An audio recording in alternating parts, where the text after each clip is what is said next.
Om Nithyanandam.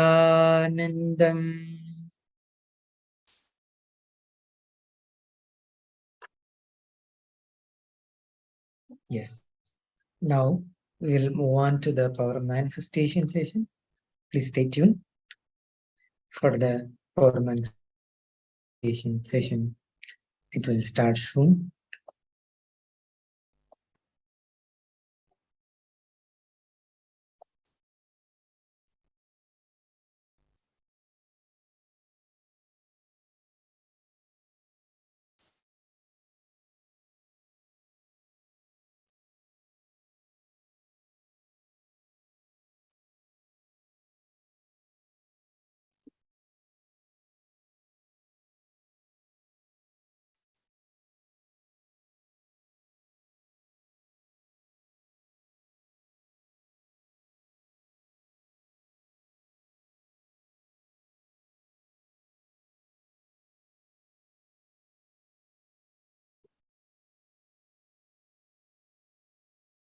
Yes, welcome back to the power manifestation session.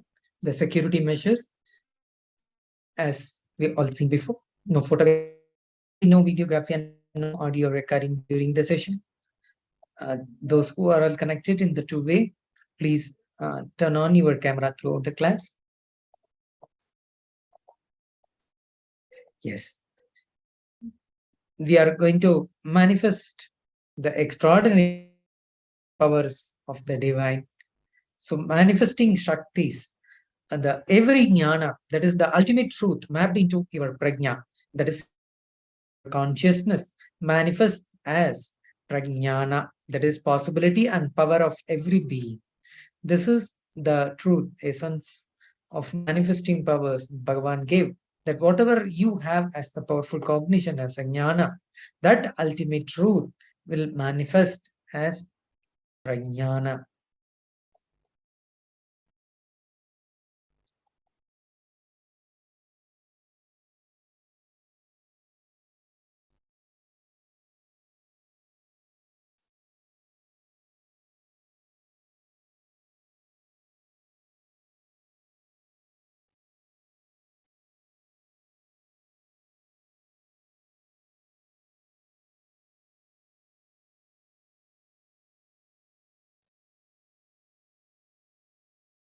Yes, we are going to see who is Paramashiva. Paramashiva, the Panchakritya. The Paramashiva is the primordial divinity in Hinduism, the ultimate reality and cause, which is self-effulgent, Swayam Prakasha, all-pervading, unchanging beyond time, space, form, and casuality. As the fundamental base of Avyakta, the unmanifest, and the Vyakta, the manifest existence. He performs the Panchakritya, or the five cosmic acts of Srishti, Sthiti, Samhara, Trabhava, and Anugraha. The Srishti means creation, Sthiti means it is sovereign rulership and maintenance, Samhara means rejuvenation, Trabhava is pulling out of delusion, and Anugraha means liberating grace for all living entities.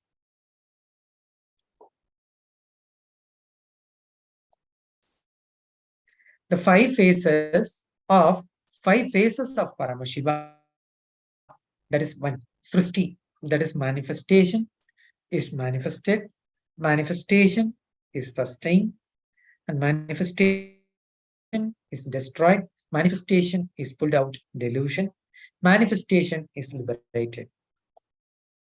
That is the Satyoja, the Sadashiva's aspect of manifestation. Now we will move on to the second phase, that is Vamadeva, the Sadashiva's aspect of preservation.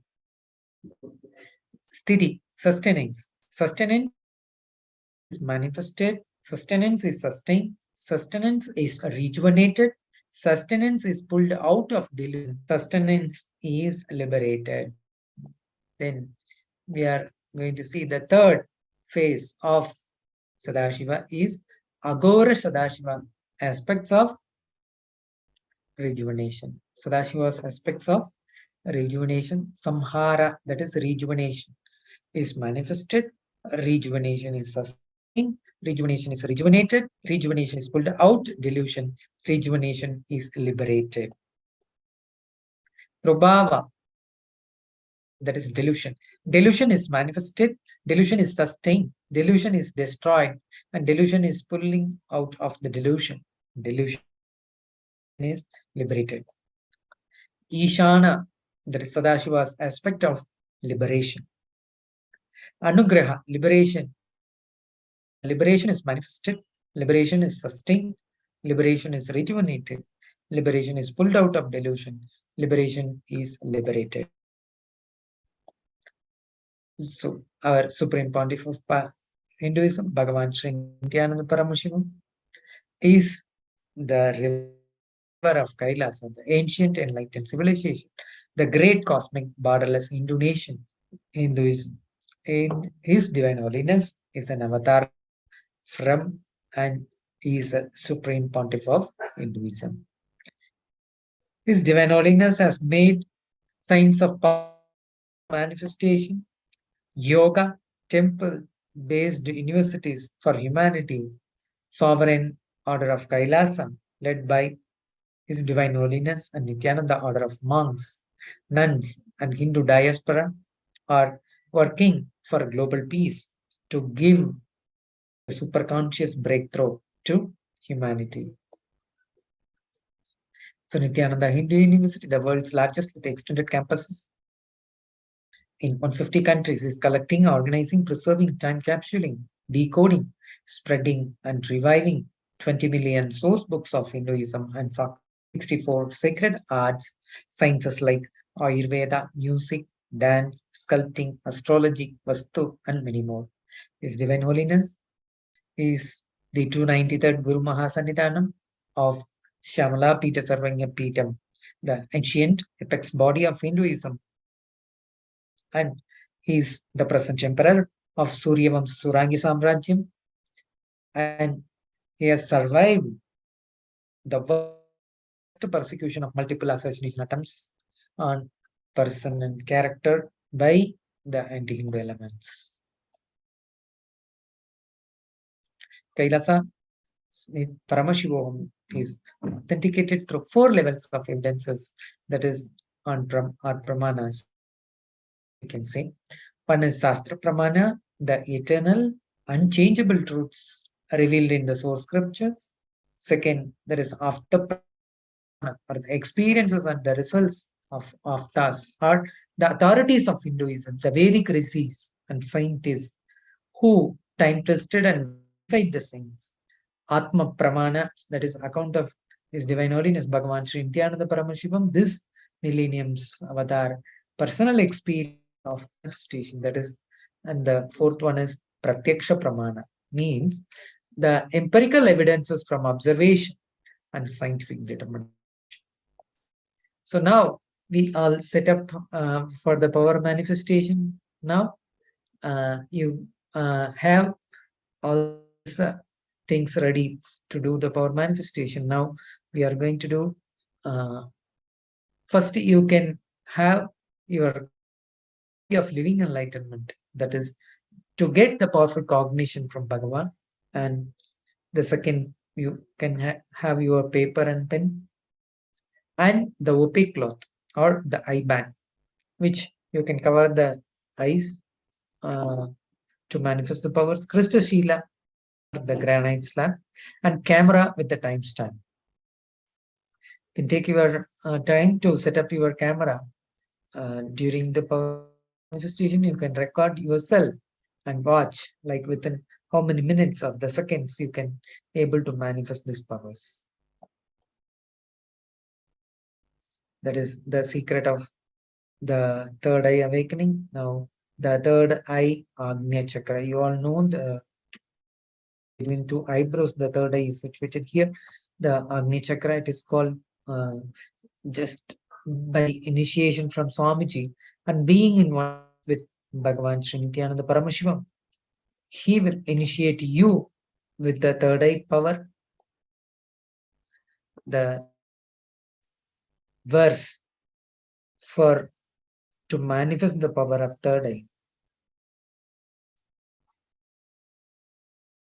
Patantar manonyasa tistan milita lochana kramena manaso dardyat lakshayet laksham uttamam. The meaning of this verse goes, by fixing the mind on the inner space within the crown center and sitting stably without any movement, having the eyes closed in succession, by that stability of the mind and the inner space through the power of the third eye, one directly sees the ultimate goal, that is called Lakshya, by having the vision beyond the sight that reveals any object or place, attaining the space of oneness with the source, Paramashiva.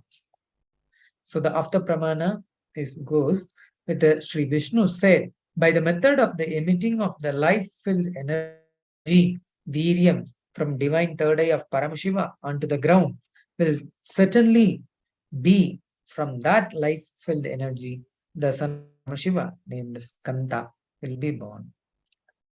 This is referred in the chapter 1, Kumara Kanda, Rudra Samhita, Shiva Mahapurana. That is part of 18 Mahapuranas. Kartikeya come out from the third eye. So now we are going to see with the blindfold. So you have to be in oneness with the Paramashiva. He is Bhagavan Sri Nithyananda Paramashivam, is the embodiment of Paramashiva. By chanting the Mahavakya, it is the password given to all of us by him. Om Nithyananda Paramashivoham. Just chant this Mahavakya and be in oneness with Bhagavan Sri Nithyananda Paramashivam. You can able to see, and with the blindfold, you can able to see what is there in front of you. And this, as with the oneness with Swamiji, you can ask him like what shown to you. He will show that, because he is the embodiment of Paramashiva. He will give you the vision. He will give you the answer for you, what is in front of you. Exactly, you say this. Don't even listen to your mind, or you no need to guess from yourself. You just be in oneness with Swamiji and just chant Mahavakya and just ask your Bhagavan to reveal what is in front of you. Seeing that picture, we are going to manifest the powers. So now practically everyone can tie your eye bands, get ready for the third eye manifestation. The power manifestation instruction goes, sit cross-legged on the floor or on the chair with your head, neck, spine, and in a straight line. Visualize Paramashiva has come down as Bhagavan Sri Nithyananda Paramashiva from KAILASA. Remember Paramashiva in your third. Sit with this powerful cognition and meditate on it. Think intensely, you are Nithyananda Paramashiva. Anything else you think as your identity is delusion. Drop it. You are Nithyananda Paramashiva. Nithyananda Paramashiva. Absolute unclutching to experience the state of Paramashiva. Complete completion to experience the space of Paramashiva. Oneness to experience as powers of Paramashiva. Intensely vibrating in Ajupachapa. That is Om Nithyananda Paramashivoham. Deep feeling connection with Bhagavan to experience the being of Paramashiva. So get a powerful cognition from your copy of Living Enlightenment book. Swamiji had given the n number of powerful cognition to all of us. Just listen to that and take your time and get ready to manifest the powers. The 5 steps guidelines. Open your Living Enlightenment book and receive your powerful cognition. Start the turn on the video recording and the tie your eye bands. Acharya will project for you. Begin verbalizing whatever is being revealed through the third eyes. And pen down. Remove your eye band and take a few minutes to pen down and what was revealed to you. So let us all enter into this for manifestation session. So tie your eye band. I request everyone to close your eyes and tie your eye bands. And now the Acharya is going to project you the picture. So through the third eye, by being in oneness with Bhagavan and chanting Mahavakya, you can ask Bhagavan to reveal what is in front of you. The picture is projected. Okay, now the Acharya will be projecting the picture. So let all of you wear the eye bands and get ready.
Yes, hope everyone had manifested the powers.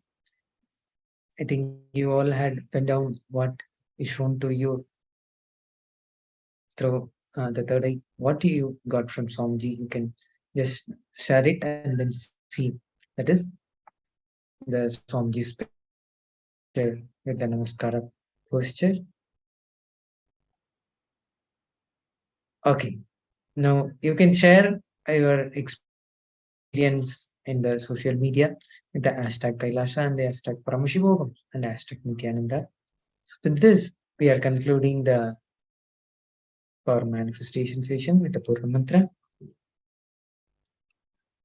Om Purnamada Purnamidam Purnat Purnamudachyate Purnasya Purnamataya Purnameva Vasishyate Om Shanti Shanti Shanti Harihi Om Tat Sat Sarvam Bhagavat Sri Nithyananda Paramashiva Padagarpanamastu Om Nithyananda. Thank you. Please stay tuned for the upcoming session. It will start soon.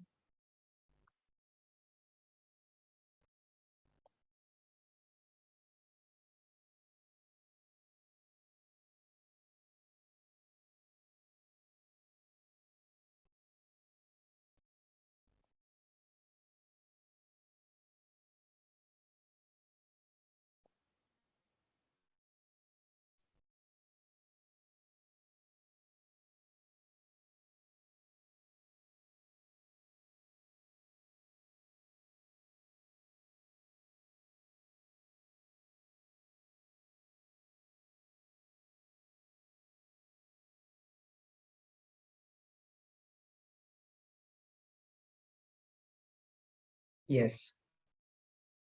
Welcome back to the next session. Now we are going to see the introduction to Mahabharata. Let us start with the Guru Mantra. Nithyanandam Paramasugadam Kevalam Jnanamurtim Dvandvaditam Gagana Sadrusham Tatpamasyakshyam Ekam Nityam Vimalamachalam Sarvadi Sakshi Bhutam Bhavatam Gunaragitam Sadguru Tam Namami.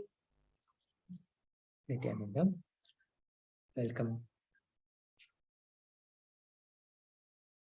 to everyone. Let us start with the security measures to be followed.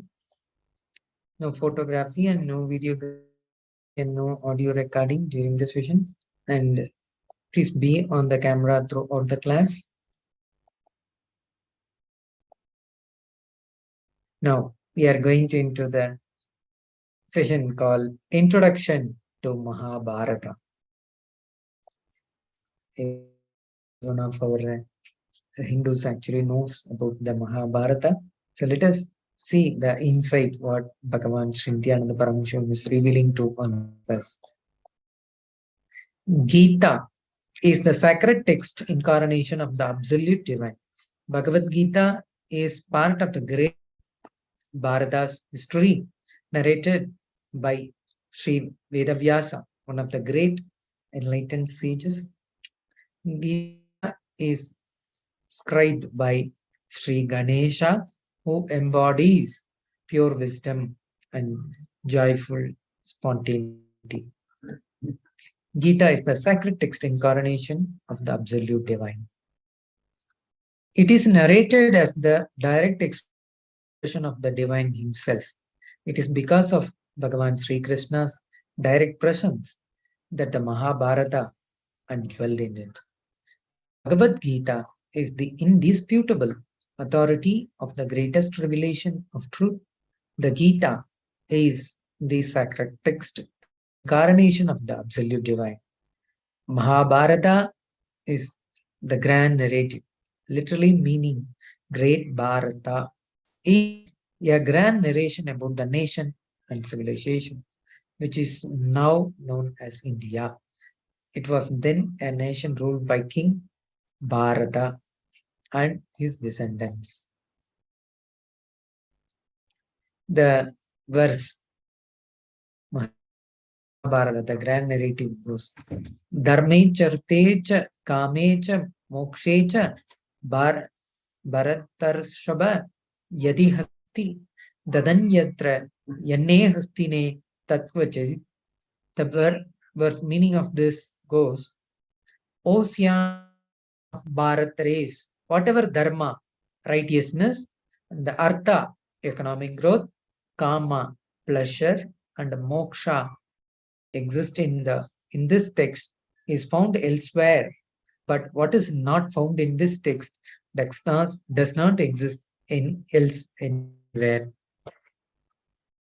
Mahabharata, the introduction to the two clans, it is a tale of strife between cousins and ultimately between dharmic and adharmic, righteous and unrighteousness civilizations.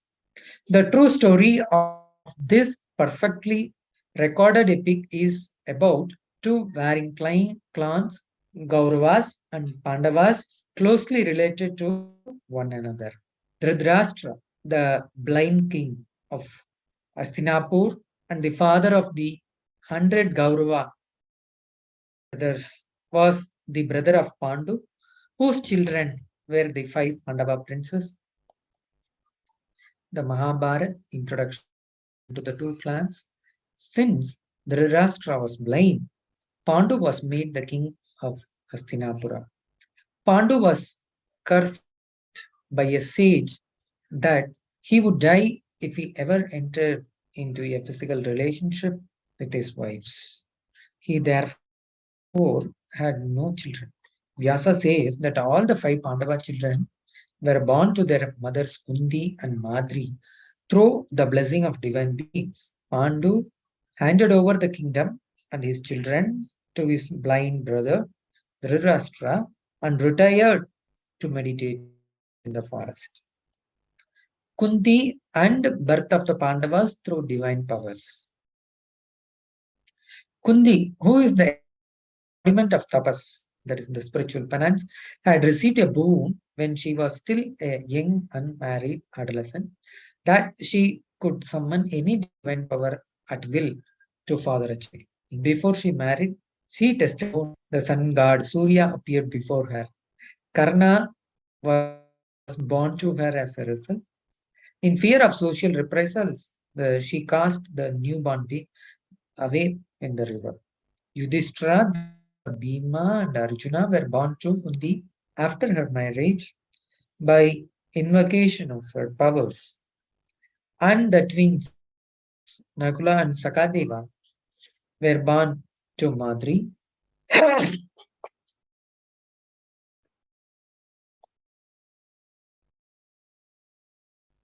The second wife of Pandu. Kunti and birth of the Pandavas through divine powers. Yudhishthira was born to Kunti as a result of her being blessed by the Yama, the god of death, Dharma and justice. Bhima by Vayu, the god of wind, and Arjuna by Indra, god of all the divine beings. Nakula and Sakadeva, the youngest Pandava kings, were born to Madri through the divine Aswini twins. The Kaurava clan, enmity between the two clans, Dhritarashtra had 100 sons through his wife Gandhari. The eldest of all the Gaurava princes was Duryodhana. He felt no love for his five Pandava cousins. He had made many unsuccessful attempts to kill the Pandava brothers. Kundi's eldest son Karna, whom she had cast away at birth, was found and brought up by a chariot driver in the palace, and by a strange twist of fate, joined hands with Duryodhana. Unrighteousness, the reason for the Mahabharata war. Dhritarashtra gave Yudhishthira one of the Guru kingdom on his coming of age, since the Pandava prince was the rightful heir to the throne that his father Pandu had vacated. Yudhishthira ruled from his new capital Indraprastha. Duryodhana persuaded Yudhishthira to join a gambling session where his cunning uncle Saguni defeated the Pandava king. Unrighteousness that the Yudhishthira lost all that he owned, his kingdom, his brother, his wife, and himself to Duryodhana. And they were forced to go into exile for 14 years. At the end of the 14 years, the Pandava brothers tried to reclaim their kingdom, being helped by Sri Krishna. However, Duryodhana refused to yield even a needle point of land, and as a result, the great war, the war of Mahabharata, ensued. Krishna joins the Pandavas and becomes Arjuna's unarmed charioteer. Arjuna joyfully and gratefully chooses his dearest friend, his life mentor, his guru, Krishna, Narayana, to be his unarmed charioteer. Amidst the warfield appears the song of God. Gita appears in the heart of Mahabharata as the ultimate practical teaching on the inner kinds of spirituality that expresses as outer victory and success in life, now and after. Sri Krishna's dialogue with Arjuna on the battlefield of Kurukshetra, out of his utmost concern and love for him and humanity, is the content of Bhagavad Gita. The essence of the Mahabharata war, the great war of Mahabharata, is the fight between the positive and negative thought currents of mind called the samskaras or the root thought patterns. The positive thought patterns are the Pandava princes and the negative thought patterns are the Kaurava prince.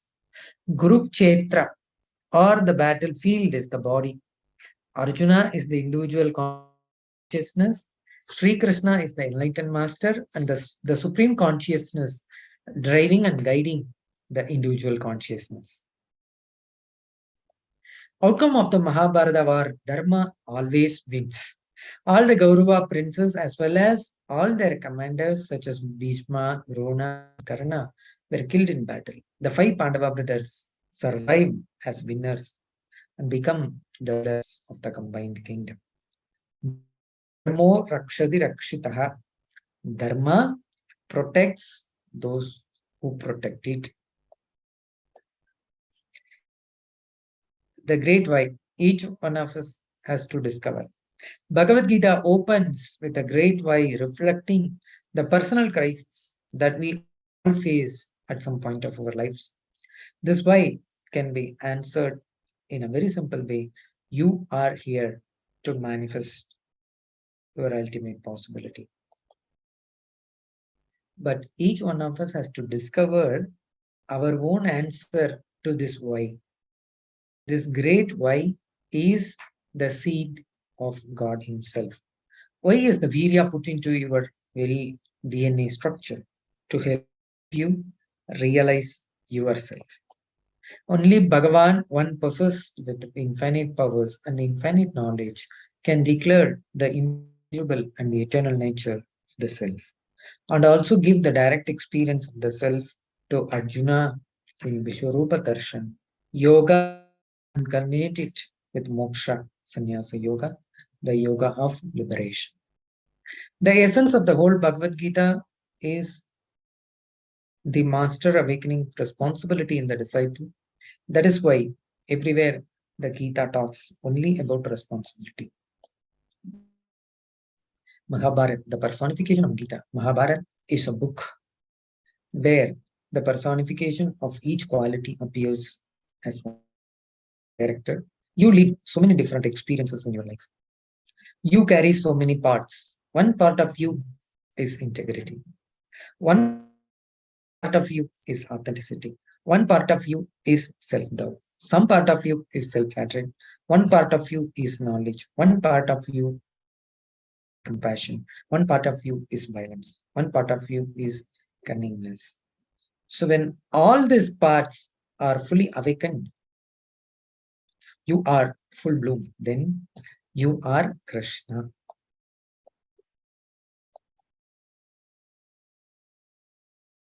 If you understand the Mahabharata, you will understand the complexity of the personalities or the complexity of you. You will never have hatred or denial to some part of you or towards some part of others. Pandavas or the five sons of King Pandu are the embodiment of great powers that come from the four tattvas of life. Yudhishthira is the embodiment of integrity, that is the power of words, that is Vak Shakti. Bhima, embodiment of authenticity, that is the power of thoughts, Mano Shakti. Arjuna is the embodiment of responsibility, that is power of feeling, called Prema Shakti. Sakadeva is the embodiment of enriching, the power of living, Atma Shakti. Nagula is the embodiment of causing, that is a reality for others.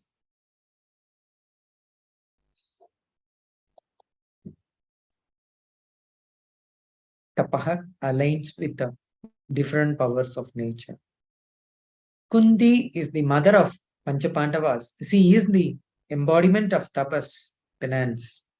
Tapaha aligns with the different powers of nature and gives birth to integrity, authenticity, responsibility, and enriching.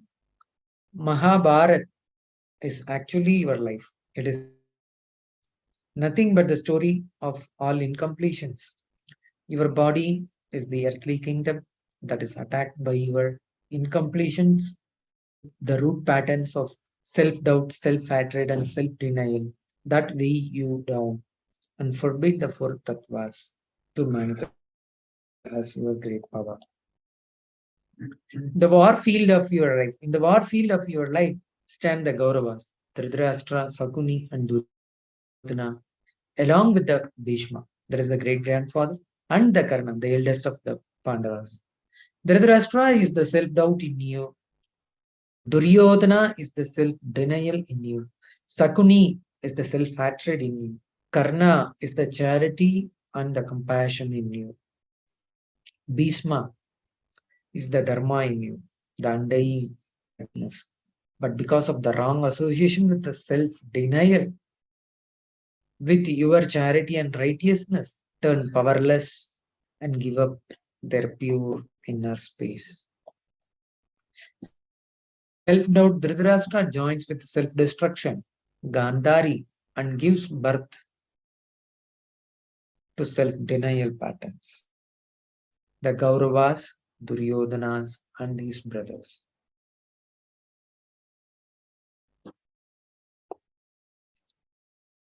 Self-denial is born from self-doubt and assisted by self-hatred Saguni.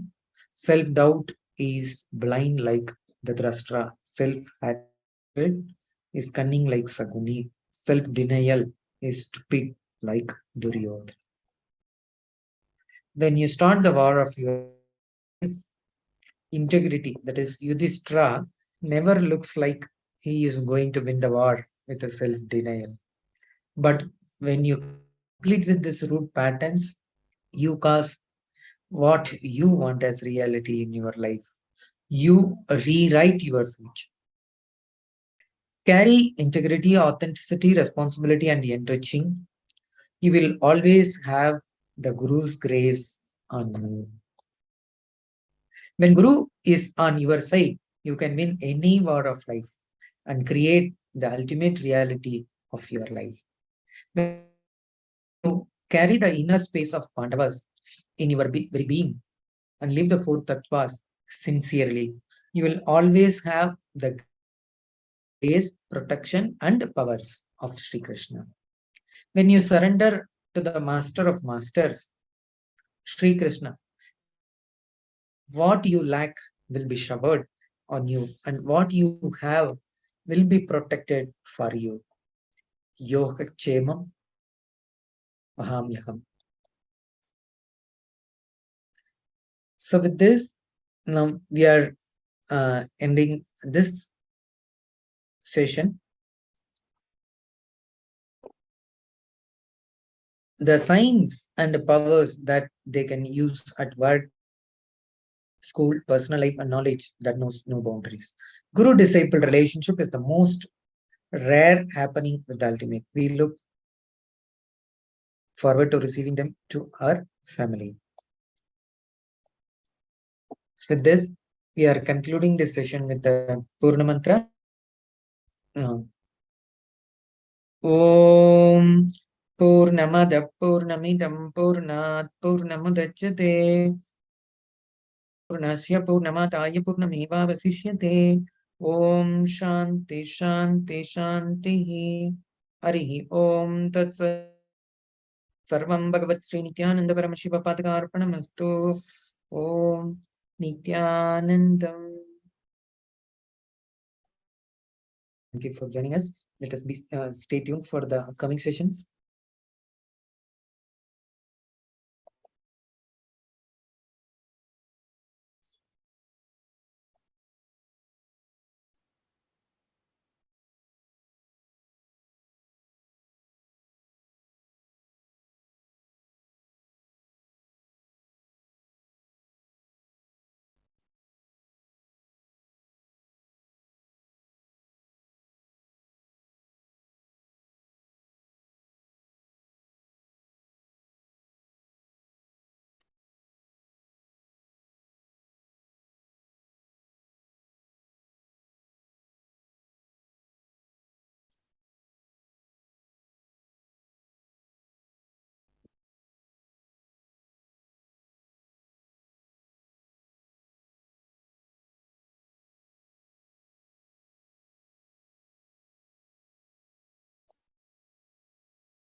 Yes, we'll start the session with the Sadguru Vandanam.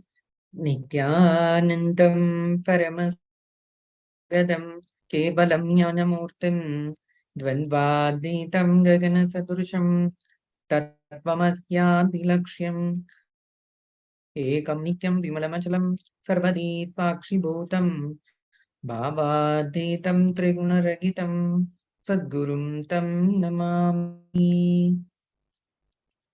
Yes, Nithyanandam. Let us all enter into the power manifestation session. Now, first we pay our gratitude to our Guru, Bhagavan Sri Nithyananda Paramashivam. So, in this session, we are going to manifest the extraordinary powers that is called Mahima. What is the power Mahima called? Is you can able to manifest this power. You can increase the weight or you can decrease the weight of the object, whatever you want to choose. So now let us into the power. So have all this setup ready for you to start with this power manifestation session. Have your copy of Living Enlightenment book and also the paper and pen. And you can have your opaque cloth or the eye band to tie your eye bands to tie your eyes, and then the Stasila, then the camera with the timestamp. Take a few moments to set up your camera to record the video when you are doing the power manifestation. This is one of the power of Astama Mahasiddhi, that is called Mahima. The Sastra Pramana of this verse in the Shiva Shastra, it goes, Tasya Shyat Parami Siddhara Nimadigu Prada Vayu Sanajate Deha Rasava Dirbhaved Ruvam Akashapana Jagalapati Samapi Vardate. The meaning of this verse goes, death is eaten by him, he is eaten by none. He manifests the highest powers such as Anima, Lagima, Magima, etc. The Vayu, wind energy, moves equally throughout his body. The juices of his body also are increased. That is Rasavriddhi. The nectar exuding from the ethereal lotus, Akasha, Pankaj, also increases in him.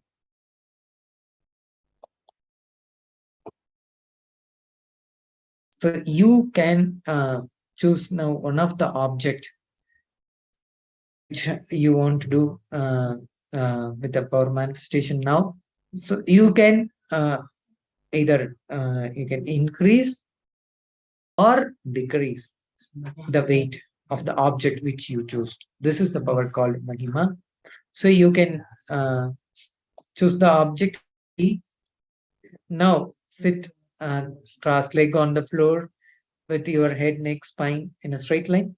Visualize Paramashiva as down as Bhagavan Sri Nithyananda Paramashivam from KAILASA. Paramashiva in your third eye. Sit with this powerful cognition. Meditate on it. Think intensely. You are Nithyananda Paramashiva. Anything else you think as your identity is delusion. Drop that. You are Nithyananda Paramashiva. You are Nithyananda Paramashiva. This is the powerful cognition when you establish in that space and you manifest the powers of Paramashiva. The absolute unclutching to experience the state of Paramashiva, complete completion to experience the space of Paramashiva, oneness to experience as powers of Shiva. Intensely vibrating in Ajapa Japa, that is the Mahavakya, the password given by Bhagavan Sri Nithyananda Paramashivam. Intensely be in that vibration. That is the mantra called Om Nithyananda Paramashivoham. Om Nithyananda Paramashivoham. Om Nithyananda Paramashivoham. Deep feeling connection with Bhagavan. You can be in one with Bhagavan to experience the being of Paramashiva.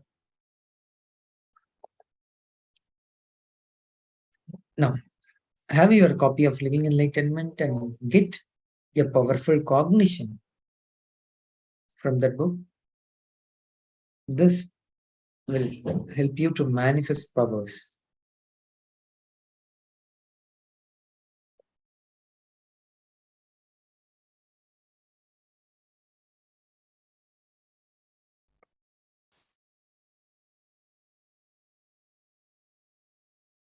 Now, you all have an object in front of you with which you are going to manifest this power.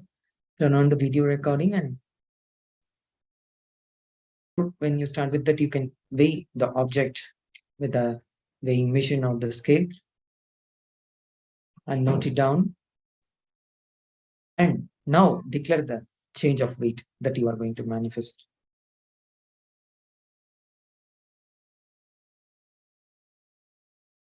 And be in oneness with Swamiji and chant Mahavakya to manifest this power.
Yes.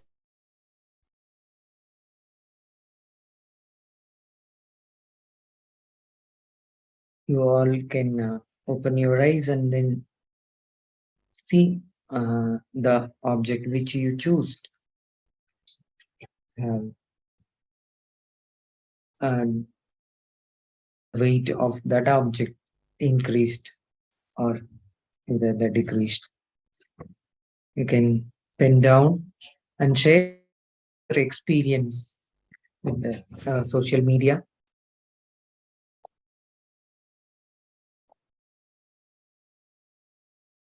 And you can share these experiences in the Facebook and the social media with the hashtag KAILASA, hashtag Paramashivoham level 2. With this, we'll conclude this session with the Purna Mantra. Om Purnamada Purnidam Purnat Purnamudachyate Purnasya Purnamadaya Purnamevavasishyate. Om Shanti Shanti Shanti. Hari Om Tat Sat. Sarvam Bhagavat Sri Nithyananda Paramashiva Padakarpanamastu. Om Nithyanandam. Thank you. Please stay tuned for the upcoming next session.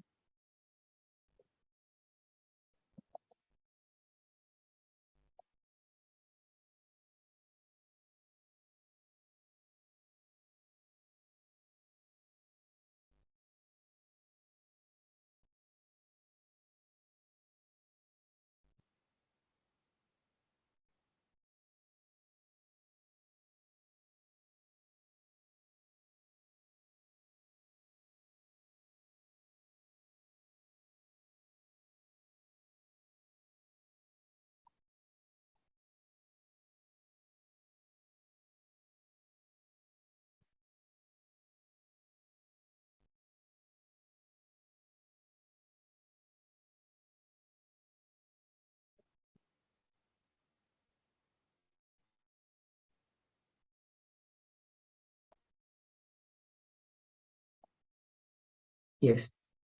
Welcome back to the next session. We'll start with the Sadguru Vandanam. Nithyanandam Paramasugadam Kevalam Jnanamurtam Dvandvaditam Gagana Sadrusham Tattvamasya Nilaksham Ekam Nityam Vimalamachalam Sarvadi Sakshibhutam Bhavatitam Trigunaragitam Sadgurum Tam Namami. So, in this session, we are going to see the introduction to Srimad Bhagavad Gita. Bhagavad Gita, the first verse, we all know that Vasudeva Sudam Devam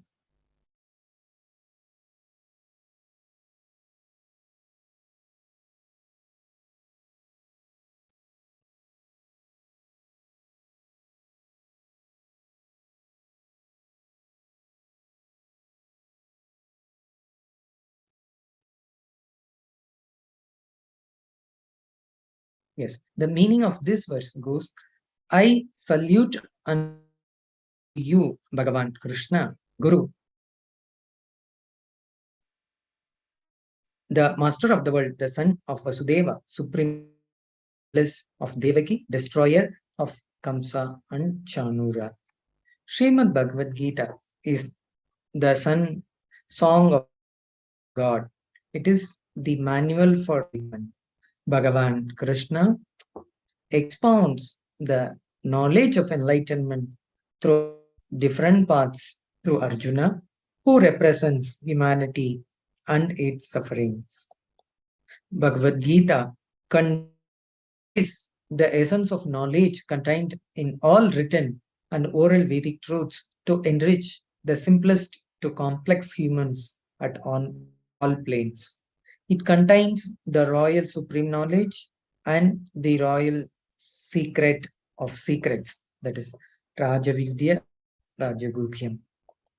Bhagavad Gita is the part of the great Bharatas, that is India's history, narrated by Sri Vedavyasa, one of the great enlightened sages. Gita is described by Sri Ganesha, who embodies pure wisdom and joyful spontaneity. Gita is Gita Sastra, the essence and the most important part of the ancient knowledge base of the Vedic tradition. Gita is also called Brahma Vidya, the knowledge of Brahman, that is the supreme absolute truth. It is Jivan Mukti, Vijnana, the science of living enlightenment.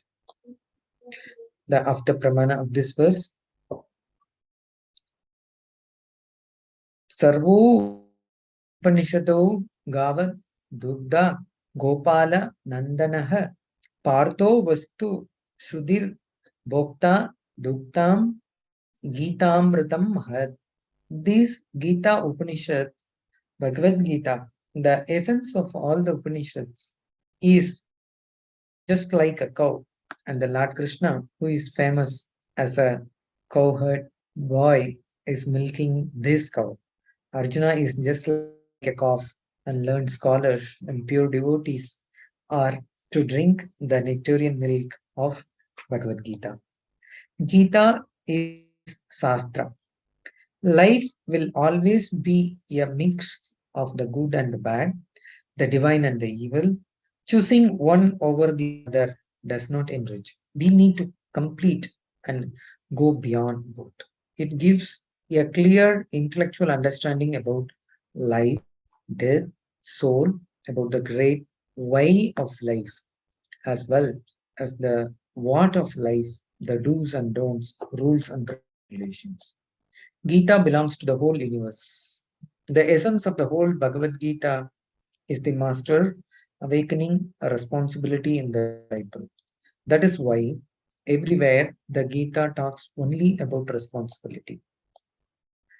Amidst the warfield appears the song of God. Om Parthaya Pradipoditam Bhagavatam Narayanena Swayam Vyasena Gratitam Purana Munina Madhyarshinim Bhagavatim Astada Sadhyayinim Ambatvam Anandatam Bhagavad Gita Bhavat Veshim. The meaning of this verse goes, oh, I meditate upon you, Bhagavad Gita, the affectionate divine mother, showering the nectar of Advaita, non-duality, and destroying rebirth, incorporated in the midst of Mahabharata of 18 chapters by Sage Vyasa, the author of the Puranas, and imparted to Arjuna by Bhagavan Narayana himself. The invocation verse of Bhagavad Gita.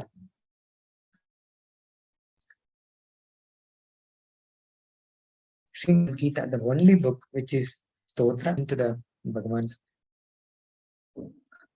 powerful cognition with the sense of listening.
Yes, the Bhagavad Gita chapter 1 is the paths of yoga to enlightenment. Arjuna Vishada Yoga. In this, the war begins. The gist of the 8th chapter you can see. Arjuna represent all of the humanity, the current status of our mind. That is wrong thinking is the only problem in our life. The chapter 2 says about Sankhya Yoga, that is, you are God. The goal of humanity is to reach the ultimate. You are immortal. You are God. The right knowledge is the ultimate solution to all our problems. Chapter 3 describes what is Karma Yoga, that is the beauty of purposelessness. The gist of this chapter goes acting without attachment to the results. Selflessness is the only way to progress. And the chapter 4 is Jnana Karma Sannyasa Yoga, the path of knowledge. The gist of this chapter, to know me is to be liberated. Every act can be an act of prayer. The 5th chapter is the Sannyasa Yoga.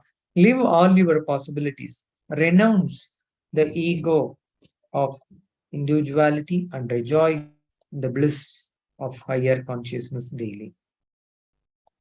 Dhyana Yoga, it's looking. The gist of this chapter goes, are you your friend or your enemy?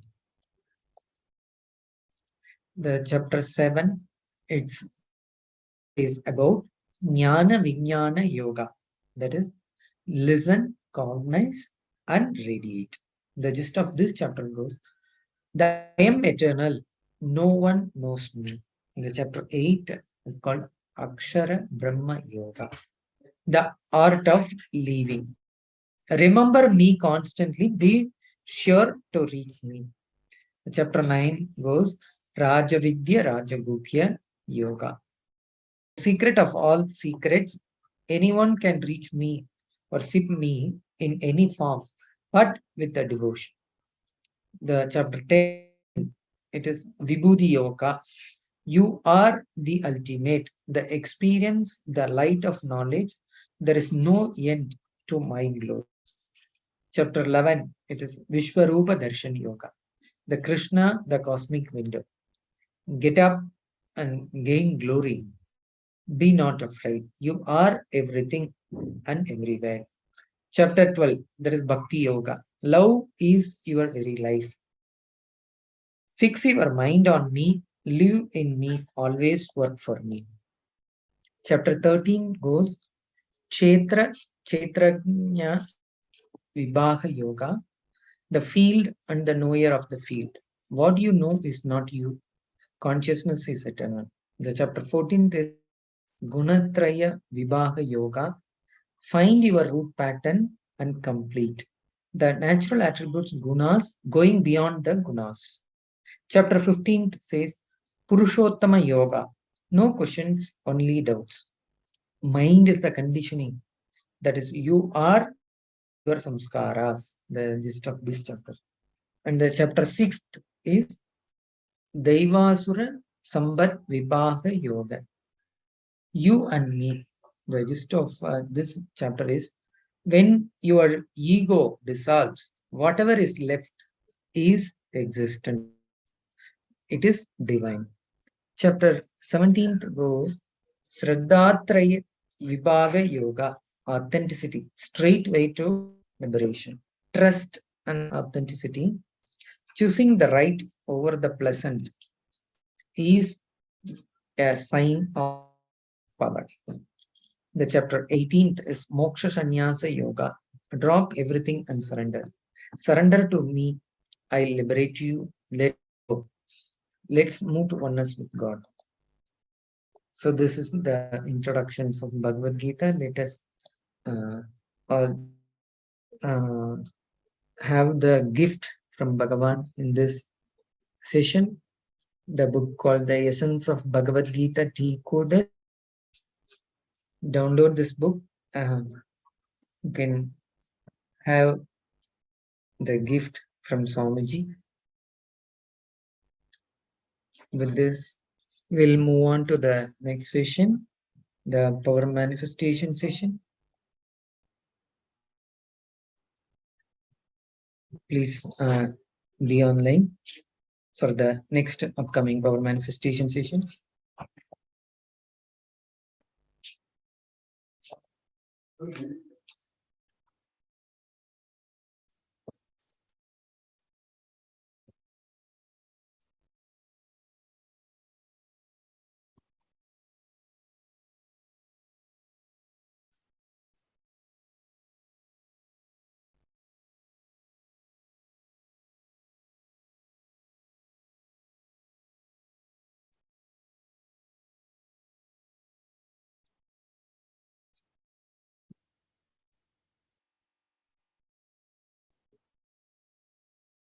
Yes.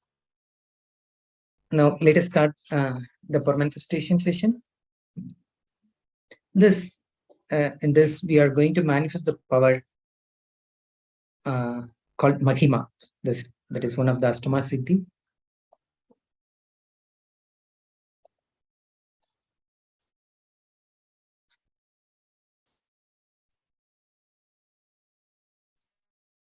So have you the set ready to do this power manifestation? Have your living enlightenment copy and the paper and pen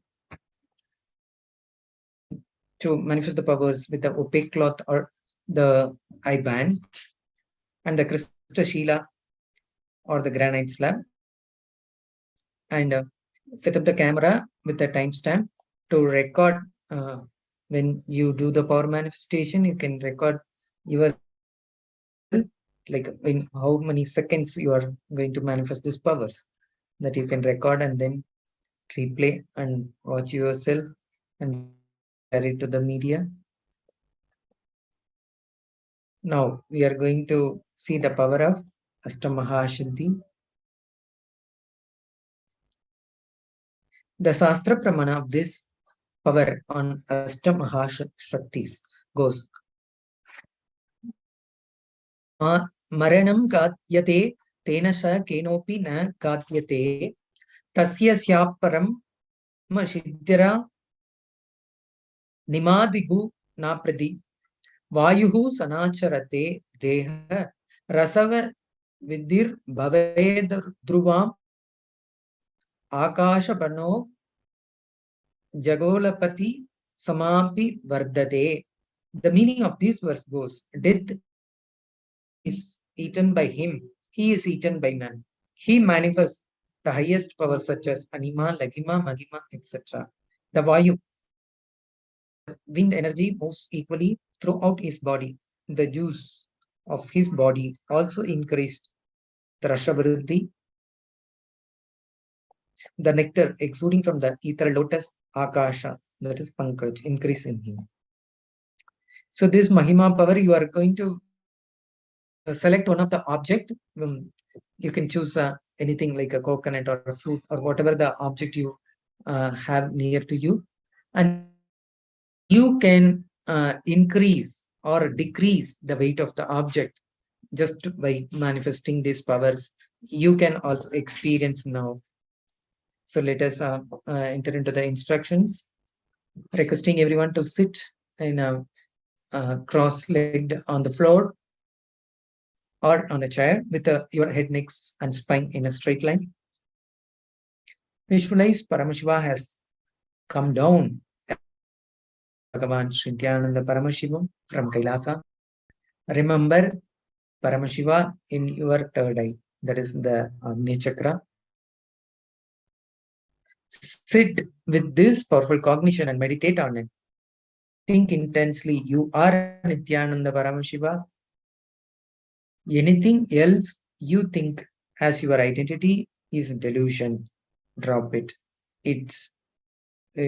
You are Nithyananda Paramashiva. Absolute unclutching is to experience the state of Paramashiva. Complete completion is to experience the space of Paramashiva. And oneness is to experience as the powers of Paramashiva. So you can connect with Swamiji, and to be in oneness, you can chant the Mahavakya. The Mahavakya given by Swamiji is Om Nithyananda Paramashivoham. Om Nithyananda Paramashivoham. This is like a password. You can chant and connect with Swamiji and be in oneness and ask him to manifest the powers through the third eye to you. Let us sit with the object and manifest these powers.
Om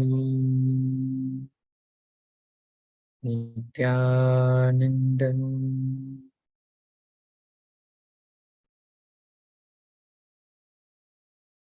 Yes, open your eyes.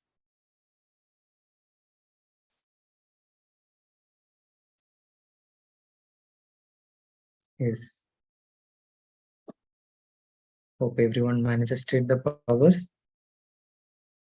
You can share the experience of this power manifestation and just you can share it in the social media, your experiences, the hashtag KAILASA and hashtag Paramashivoham Level2. Yes. With this, we are concluding this session with the Purna Mantra. Om Purnamada Purnamidam Purnat Purnamudachyate Purnasya Purnamataya Purnameva Vasishyate Om Shanti Shanti Hari Om Tat Sat Sarvam Bhagavad Sri Nithyananda Paramashiva Padakarpanamastu Om Nithyanandam.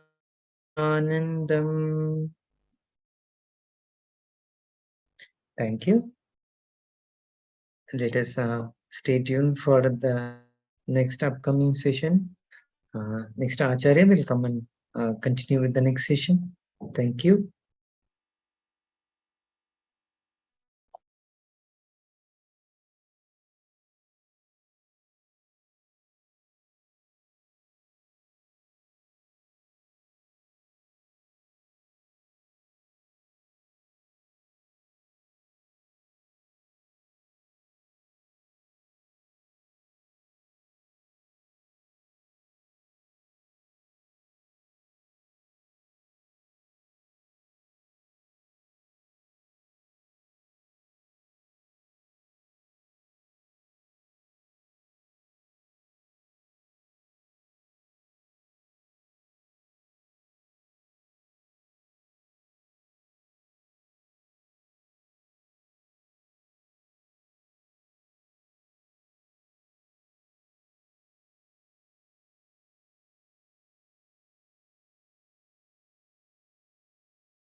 Nithyananda, let's now begin with our next session.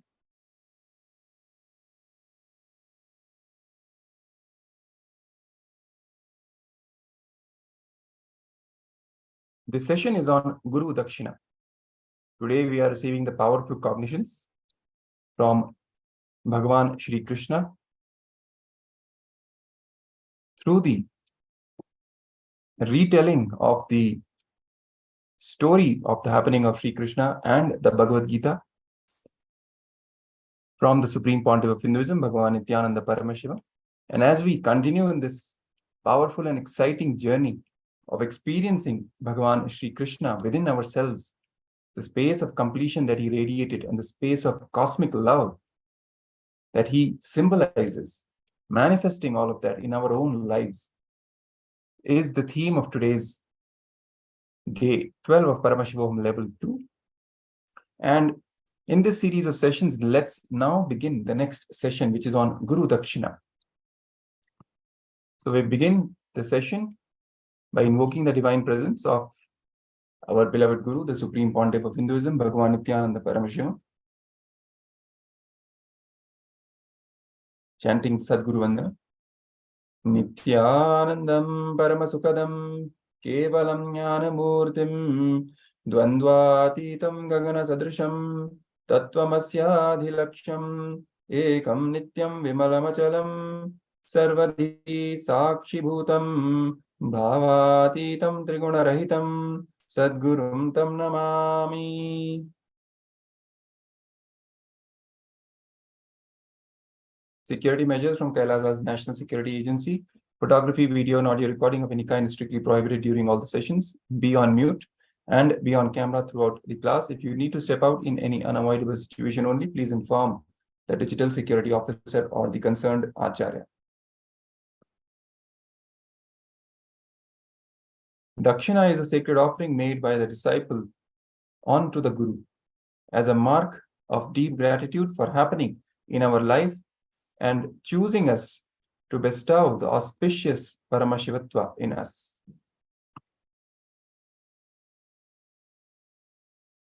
For the purpose of achieving the good health, well-being, success, and spiritual evolution in all dimensions of life, and for the humanity to raise itself, Sadashiva, Paramashiva, embodies himself in the human form and descends on the planet as the Guru. What is Guru Dakshina? Guru's life itself is an offering to us for the one who has offered his entire life to us. Offering our deepest gratitude to that being who has offered himself to us is Guru Dakshina. Dakshina is a sacred offering made by the disciple unto the Guru as a mark of deep gratitude for happening in our lives. When we make any offering to Paramashiva, incarnate Guru, he showers manifold back to us in reality. So Guru Dakshina, that is offering to Guru, is therefore an offering to ourselves. In reality, it is not Guru Dakshina, it is an offering done to ourselves.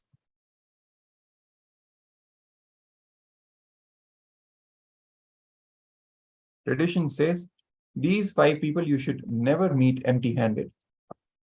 Whenever you meet a child, see a child, always share something.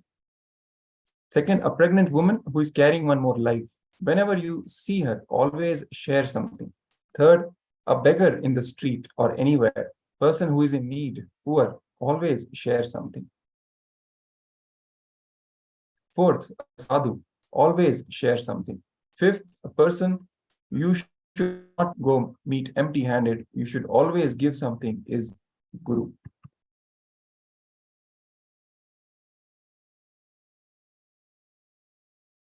The pramana for the Guru Dakshina is in the Srimad Kamika Agama. Bhagavan Sadashiva reveals the various sacred offerings unto the Guru. He says at the end, the chief sponsor, Yajamana, should worship the chief Acharya, Guru,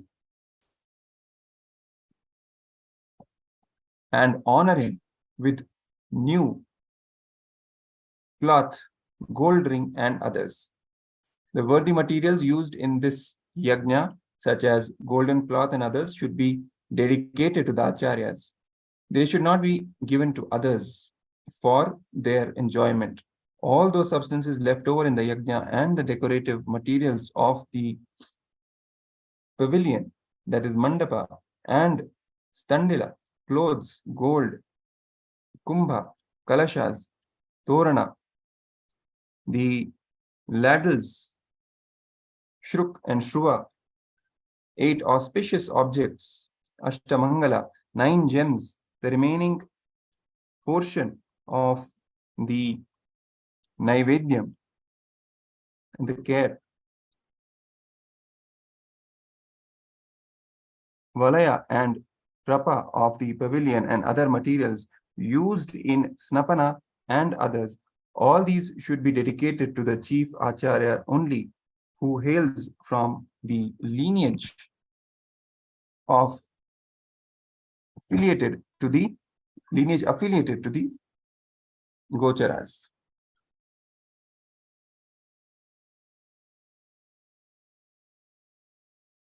Apta Pramana.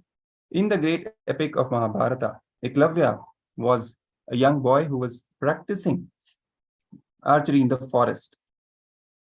Just by seeing Guru Dronacharya teach the Pandavas and Kaurava princes, one day while Ekalavya was practicing archery, he was disturbed by a dog barking, and thus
Yes, sorry for the technical glitch. We'll be continuing with the story. The Apta Pramana, story of Ekalavya. In the great epic of Mahabharata, Ekalavya was a young boy who was practicing archery in the forests just by seeing Guru Dronacharya teach the Pandava and Kaurava princes. One day, while Ekalavya was practicing archery, he was disturbed by a dog barking, and thus he stopped the dog. Yes, sorry for the technical glitch. We'll be continuing with the story.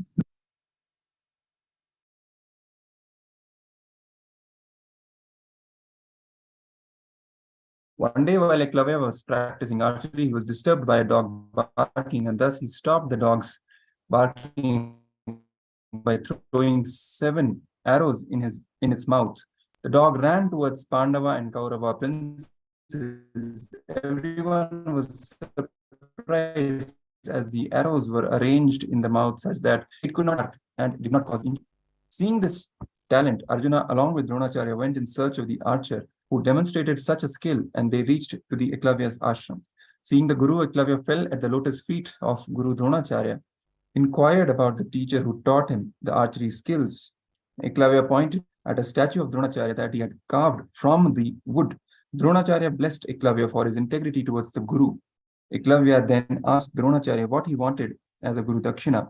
Dronacharya, to test the devotion of Ekalavya, asked his right thumb as the Guru Dakshina, which was the most important for any archer.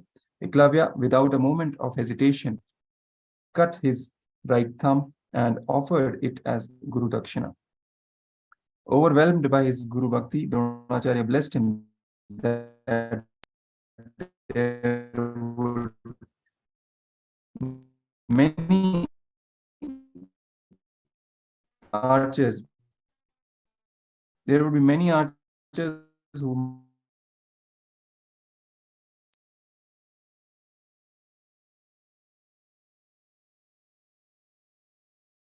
great vision for me, more than what I can imagine. And he has great love for me, more than what I have for me. And he is capable of manifesting best for me.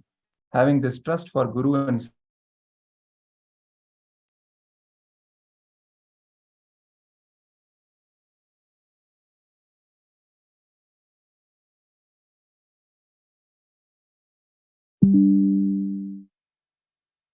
spiritual merits for offering Guru Dakshina. Experience all auspiciousness in all dimensions of life as the grace of Guru. Raise yourself in Guru Bhakti, the space of deep feeling connection with the Guru, the ultimate relationship beyond lifetimes.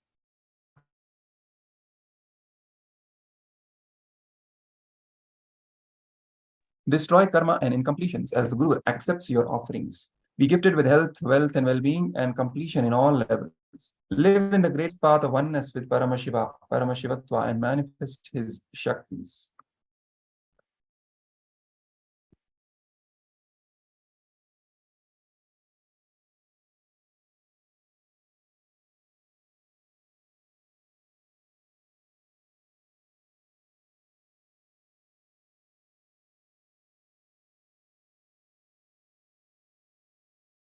You can go to the link projected on the screen for Guru Dakshina. Also, we have KAILASA is celebrating the Navaratri, the grand festival of Navaratri from today. And you are invited to offer various sevas during the Navaratri celebration. Every day we will be performing Chandi Homa and the upcoming Durga Puja from the Shashti, where you can also become part of this grand ritual and offer these rituals as your Guru Dakshina and also become a part of the Navaratri celebrations.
Yes.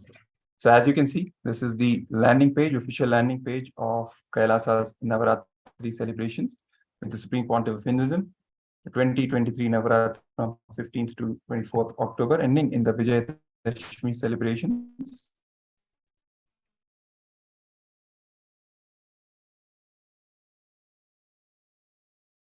And we are offering various 9-day grand event. If you head out to this website, the landing page, events.kailasa.org/Navaratri, you will be able to check which of the sevas you want to offer and offer that seva by clicking on the button. For example, this Navaratri Chandi Homa, the various benefits and one of the most powerful rituals of worshipping, and you can become the Mahayajaman of Chandi Homa and offer the Homa by clicking on the button, or you can offer various other sevas, for example, the Sri Durga Puja,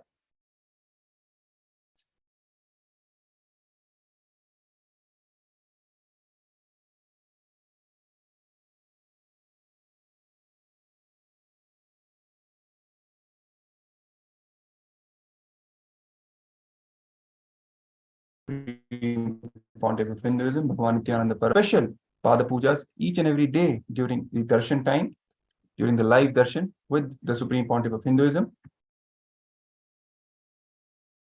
during this Navaratri celebration. And every day we are going to have the Devi Mahatmyam,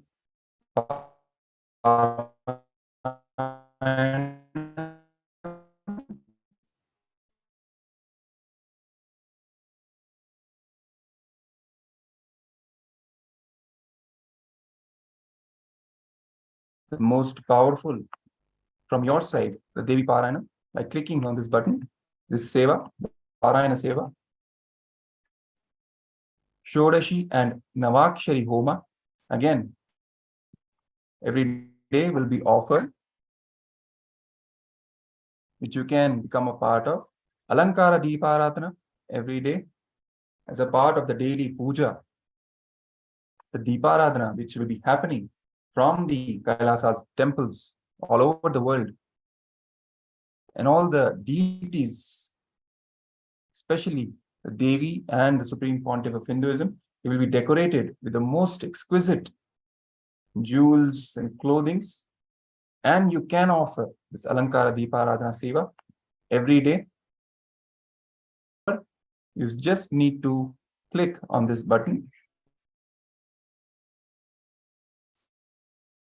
Sri Vidya Navavarana Puja, again, every day will be happening. Another very powerful ritual for worshipping the cosmic mother, Devi Parashakti, in the form of Sri Vidya Navavarana Puja.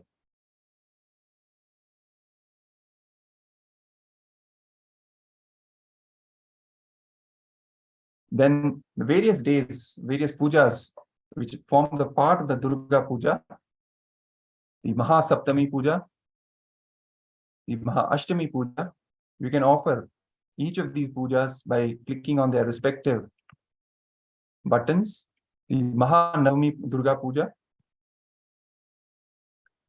and the Sandhya Arti Durga Puja every day. When the Durga Puja starts, we will be offering Sandhya Arti to Devi Durga. And on the day of Vijayadashmi, Dashera, we will be offering the Tulabharam, the Tulabhara Seva. And you can register for it by clicking on the button here.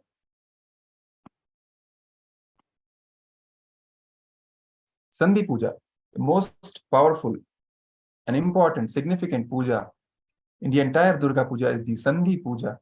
And you can become a part of this powerful ritual by offering Sandhi Puja by clicking on the button here.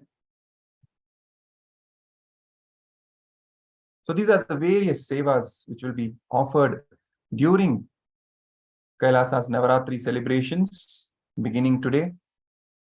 You're all invited to become a part of this celebration.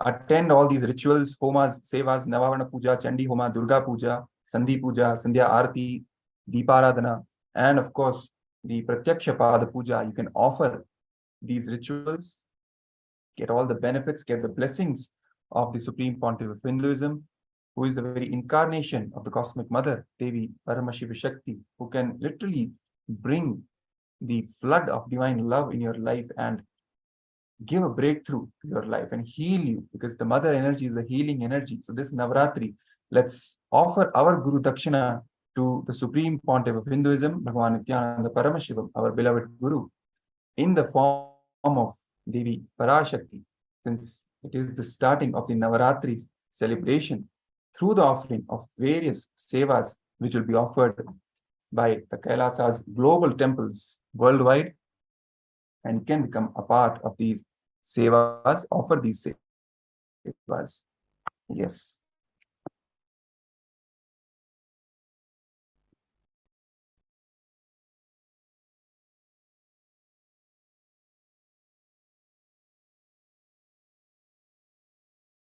Now you're all invited to go to the social media platforms, Facebook, Twitter, Instagram,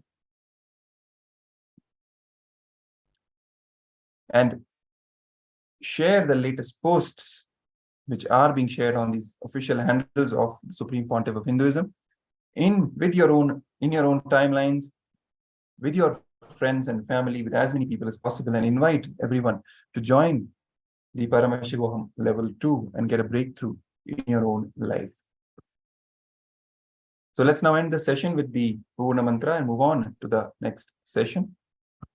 Om Purnamada Purnamidam Purnat Purnamudachyate Purnasya Purnamadaya Purnamevavashishyate. Om Shanti Shanti Shanti. Hari Om Tat Sat. Sarvam Bhagavat Sri Nithyananda Paramashiva Padukarpanamastu. Om Nithyanandam.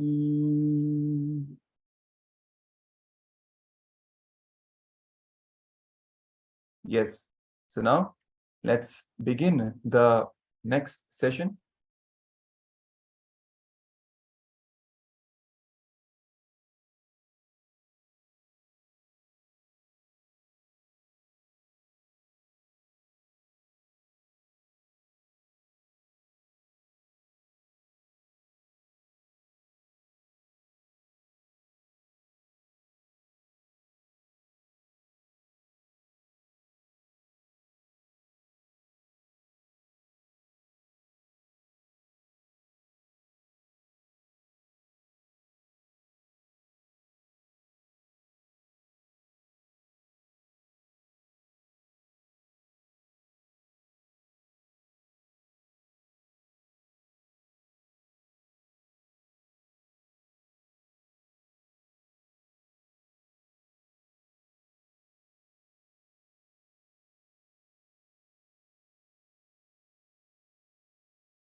Yes, so now let's begin the next session by invoking the divine presence of the Supreme Pontiff of Hinduism, Bhagavan Nithyananda Paramashivam, by chanting the Sadguru Vandanam.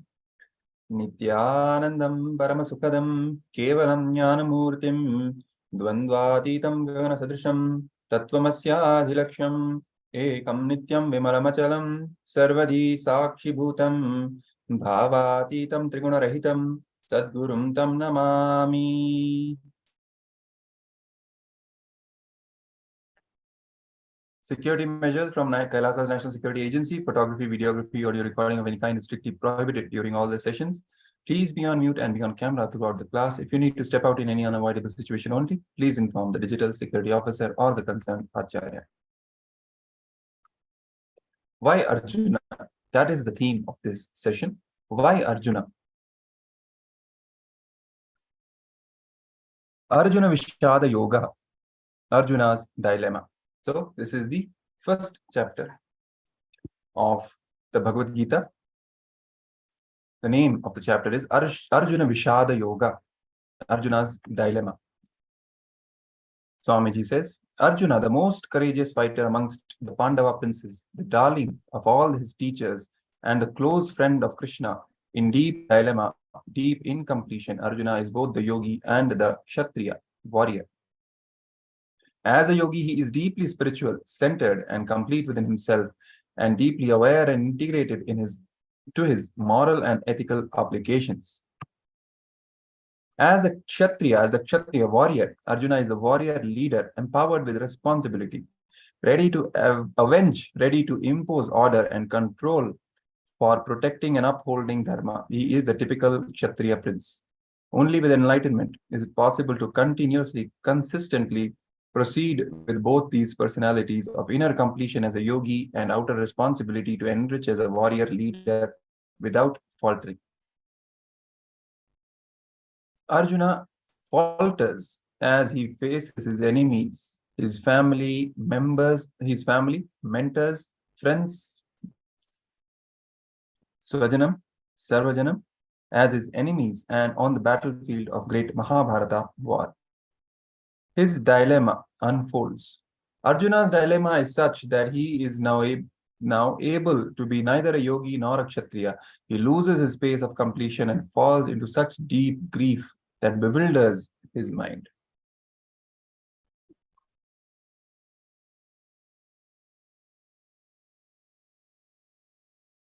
Why are we here? Why do we do what we do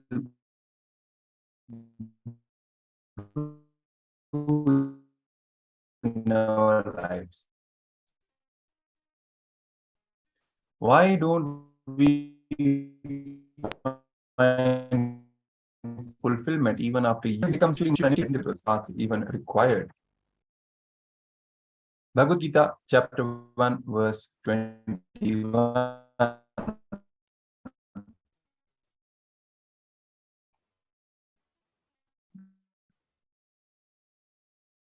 Tan smiksha sthitan kripaya parayavishto vishidanni damabravi.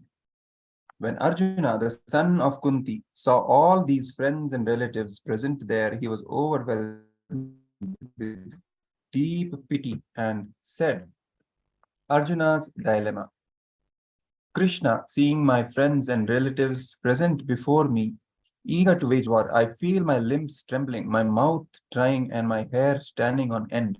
My bow, Gandiva, slips from my hands and my skin burns. I am unable to stand here any longer. I am forgetting myself and my mind reels. I foresee not only evil omens, O killer of the Keshi demon.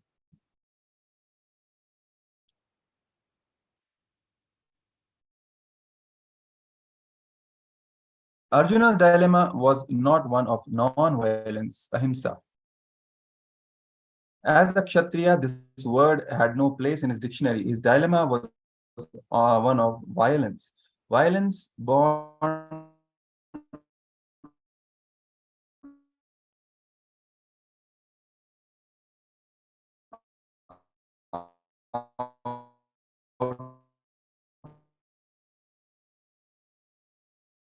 of his ego, his identity.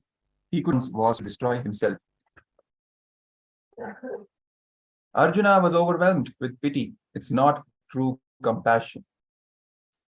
When responsibility expresses through your heart, it is compassion.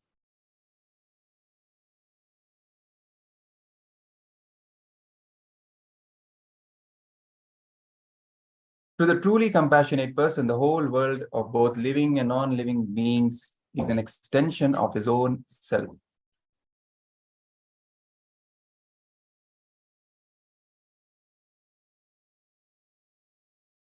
Arjuna's dilemma is the dilemma of humanity. Arjuna's dilemma represents the collective root patterns of humanity. It is an internal conflict between what we feel as us, what we feel we can actually do, our inner identity, mamakara, what we project as us to others, what we feel we want to actually do, our outer identity, ahankara, what others think and perceive as us, anyakara, and what we think about life and others, or what we perceive as our value systems and beliefs, our swa-anyakara.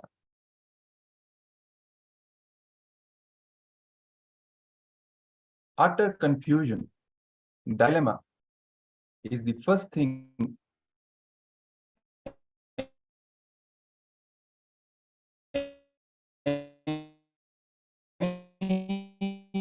person has to face in his life. Has become a seeker of truth.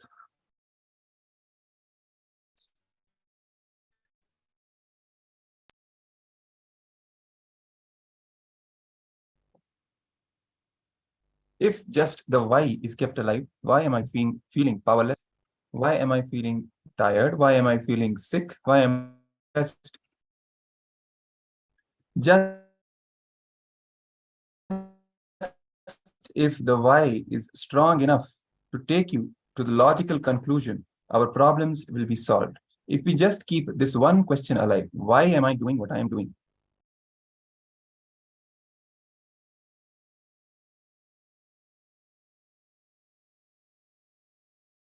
If we just keep this one question alive, why am I doing what I'm doing? And are able to only reason open himself so and expose his innermost fear patterns of inauthenticity and Arjuna was not depressed.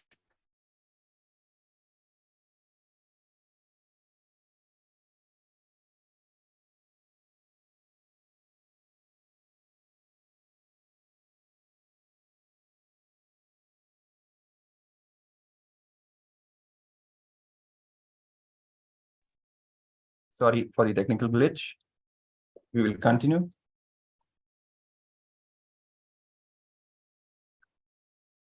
Only a courageous person will have the confidence to open himself up so transparently and expose his innermost fear patterns, his lack of integrity and inauthenticities, and seek help. Arjuna was not depressed, he was confused. He could certainly differentiate between right and wrong. His sudden confusion grew out of his awareness of his parental and societal patterns, that what he had been taught throughout his life might be wrong.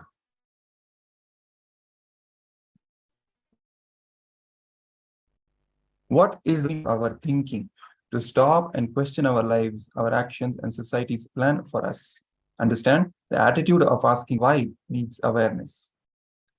Just keep this one question alive. Why am I doing what I am doing? And are able to take this one question to the logical conclusion in our life. I tell you, we will be enlightened. You will radiate enriching.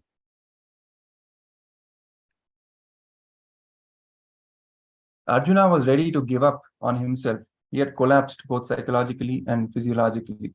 His cognition was totally imbalanced and he was now completely powerless. He was all set to run away from the battlefield and escape from the reality of his responsibility. He was experiencing deep conflict between the unconscious patterns that were driving him and the possibility, the reality of what he ought to do. The clarity that would come about with the grace of the greatest master would be his enlightenment. The darkness that surrounded Arjuna at this stage was Maya, the illusion that prevents us from perceiving the truth of reality that pervades all our experiences.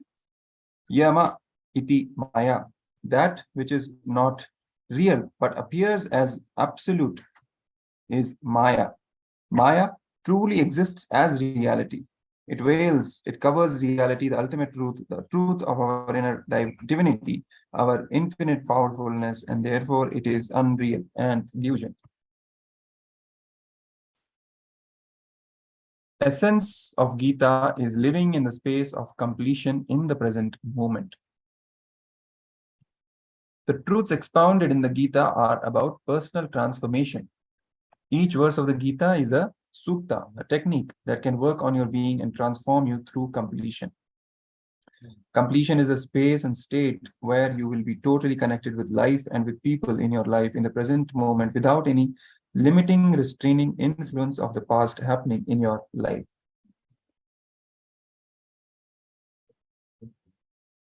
Let's now hear from the Supreme Pontiff of Hinduism himself,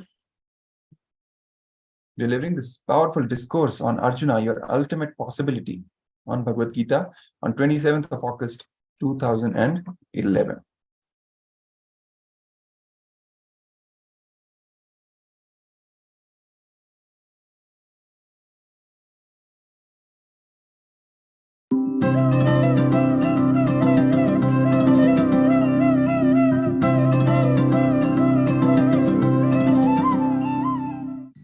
The next verse, Vyasa describes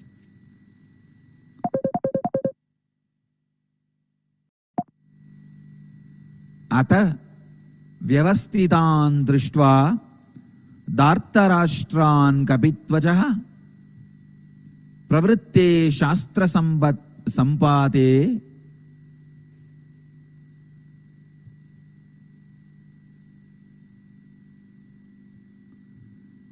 Dhanurutyamya Pandavaha Rishikesham Tatavakyam Itam Mahamahivate.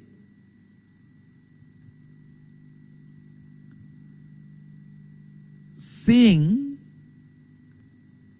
the sons of Dhritarashtra arrayed in the battlefield, Arjuna, the son of Pandu, who was seated in his chariot, bearing the flag marked with Hanuman, took up his bow. Now the character Arjuna is introduced first time in Bhagavad Gita. Hero of whole Bhagavad Gita. Understand? Nobody else other than Arjuna can be a receiver of a great book like Bhagavad Gita. Please understand. When a statue is created, it is not only the greatness of the metal poured into it. The greatness of the mold also plays the role. Same way, see, Krishna's intelligence is like a metal, like a gold, melted gold, molten gold. It's getting poured. It is Arjuna's mental setup which acts like a mold. How the gold is going to get stored?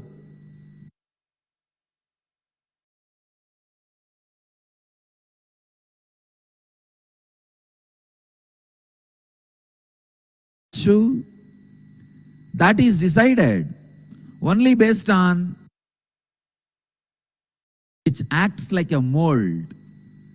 How the gold is going to get stored, how the gold is going to get frozen, how the gold is going to become a statue, that is decided only based on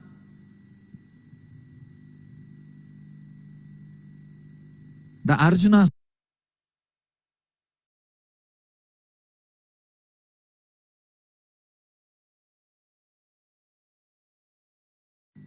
Same way, is not only the greatness of the metal poured into it, the greatness of the mold also plays the role. Same way, see, Krishna's intelligence is like a metal, like a gold, melted gold, molten gold. It's getting poured. It is Arjuna's mental setup which acts like a mold. How the gold is going to get stored, how the gold is going to get frozen, how the gold is going to become a statue, that is decided only based on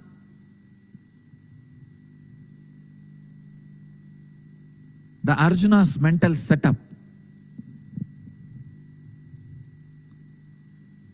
All the great things this book expresses, Arjuna is also responsible for it. Please understand.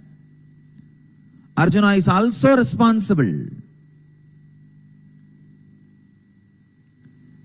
Even some boring things in this book, like a repetition. Please understand. When you read Bhagavad Gita first time, you will feel there are a lot of repetition. Even I used to feel, God, what kind of passions Krishna is having? What a way he is teaching Arjuna. Unique character.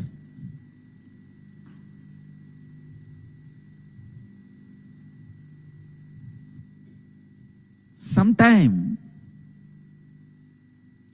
he acts very dumb so that the teachings received is helped, is useful even to the dumbest people on the planet Earth. I can be sure he can't be so dumb. After all, a king. He can't be so dumb to ask the same questions again and again. Maybe he is asking so that even ordinary people can understand the truths of Bhagavad Gita. The glorious expression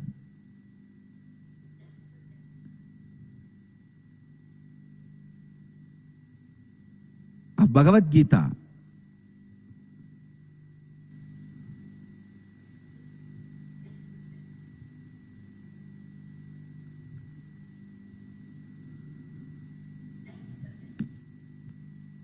not only Krishna is responsible, Arjuna also is responsible.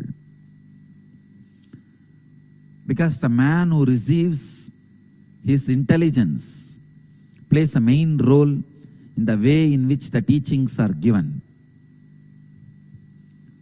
One side, Arjuna has to be highly intelligent. Only then the ultimate teaching, the Raja Vidya, can be given. Krishna gives Raja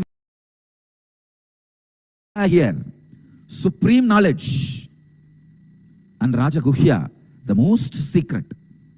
Please understand. He gives the supreme knowledge, which is a supreme secret. So for that, Arjuna has to be highly intelligent and trustworthy. Same way, he has to act dumb to make Krishna repeat the truth again and again. I think Arjuna tests Krishna. If he puts the same question again and again, what kind of answers Krishna is giving? If Krishna is giving the same kind of answers, then the answer is true.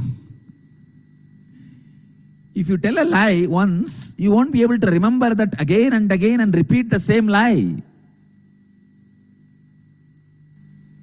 So Arjuna is recording for posterity, for eternity, all the solutions in a proper way,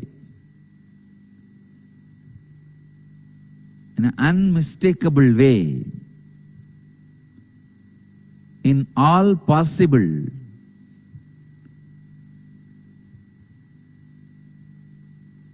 directions. For example, when you ask me to define yoga, at different times I'll be giving different definitions. It is not that some definitions are high, some are lower.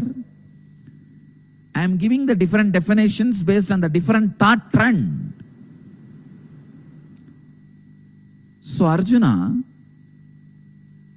collects definition for all the key terms like a yoga, tapa, jnana, anma, vairagya, knowledge, all the key terms. Arjuna collects definitions from Krishna, from all thought currents, from all thought trends. From different thought trends, he gets the answers for all the different key terms. Seeing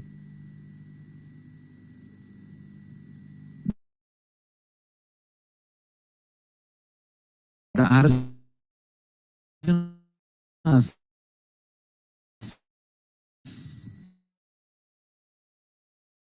innocence,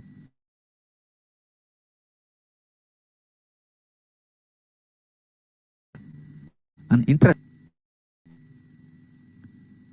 which expresses as Paramatma and Jivatma. See, in Vaishnava tradition, Vishnu expresses himself as Narayana and Nara. In Shaiva tradition, we call it Pasupati.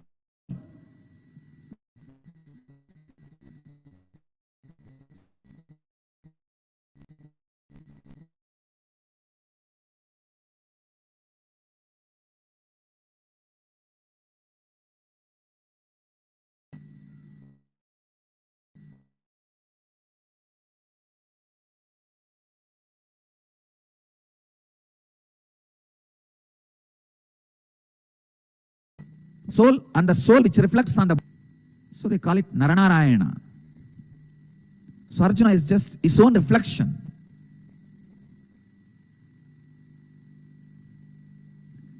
Unless I describe all the details of Krishna-Arjuna relationship, you won't understand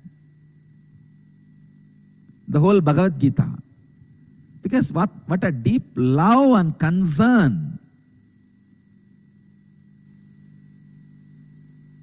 was a basis for this whole teaching.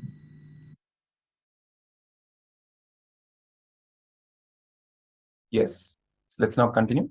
The theme of Gita is the story of Arjuna's dilemma, his incompletion and its completion by Krishna. So now we come to the end of this beautiful session on Arjuna's dilemma, which introduces the first chapter of the Bhagavad Gita. And as we go along in today's series of sessions, we will be delving deeper and deeper into the further chapters and the truths and the powerful cognitions that Bhagavan Sri Krishna reveals in the Bhagavad Gita, and these truths retold in our language for the modern day humanity by the living avatar, the Supreme Pontiff of Hinduism, Bhagavan Nithyananda Paramashivam.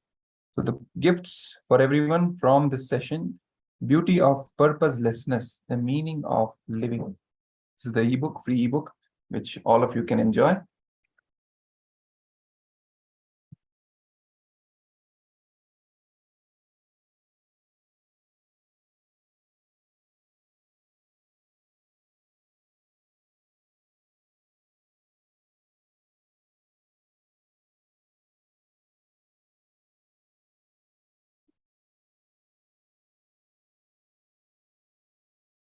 This beautiful verse from the Bhagavad Gita. Shoda Shabda Yutam Kantam Suprasannam Smitananam, which means eternal age of 16 years, supremely beautiful and auspiciously charming face, beautified with gentle smile. This is from the Srimad Kamikagma, Purvapada, chapter 4, shloka 332, which is the Sadashiva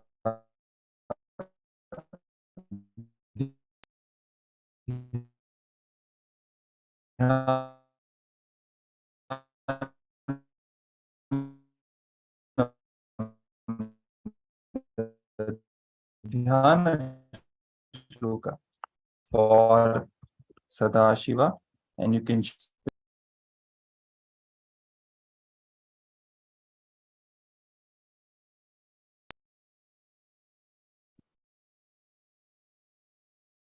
let's now end this session with the Purna Mantra, and then we will move on to the next session. Om Purnamadav Purnamidam Purnat Purnamudachyate Purnasya Purnamadaya Purnamevavashishyate. Om Shanti Shanti Shanti. Hari Om Tat Sat. Sarvam Bhagavad Sri Nithyananda Paramashiva Padukarpanamastu. Om Nithyanandam. Please stay tuned. We'll be right back with the next session.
Yes.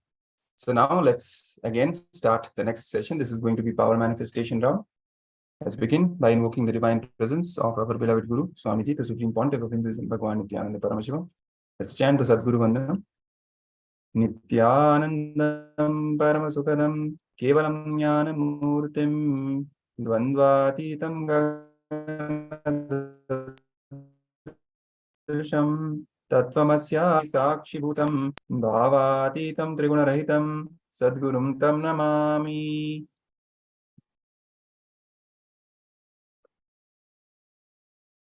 Security measures from KAILASA's National Security Agency. Photography, video recording, and audio recording of any kind is strictly prohibited during all the sessions.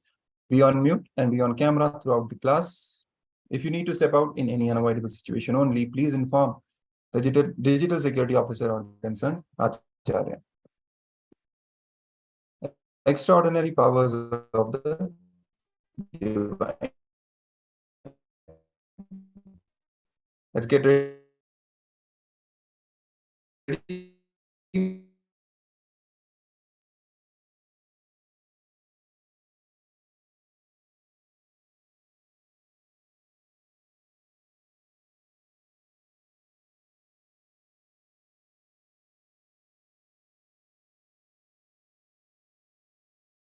Pramana.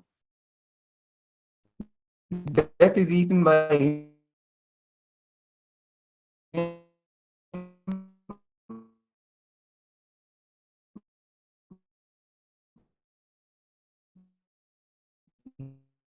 he is eaten by none. He manifests the highest power, such as Anima,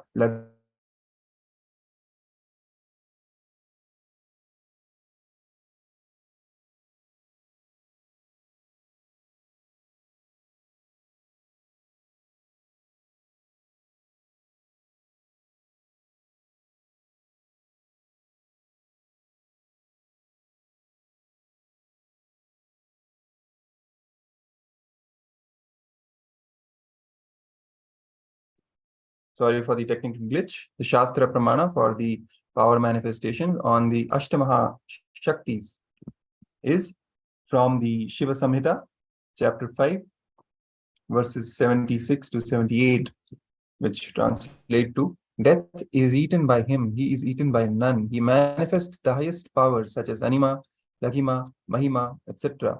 The Vayu, wind energy, moves equally throughout his body. The juices of his body are also increased. Rasa Vriddhi, the nectar resulting from the ethereal lotus, Akasha Pankaja, also increases in him.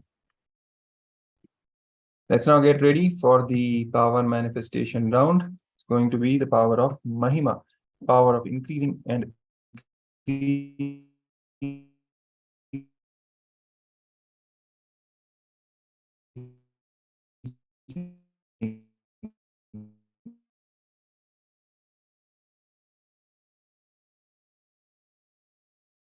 cross-legged on the floor or on a chair with your hand in a straight line on the Paramashivam from KAILASA. Remember Paramashiva in your third eye. Sit with the powerful cognition and meditate on it. Think intensely. You are Nithyananda Paramashiva. Anything else you think as your identity is delusion. Drop it. You are Nithyananda Paramashiva. Nithyananda Paramashiva.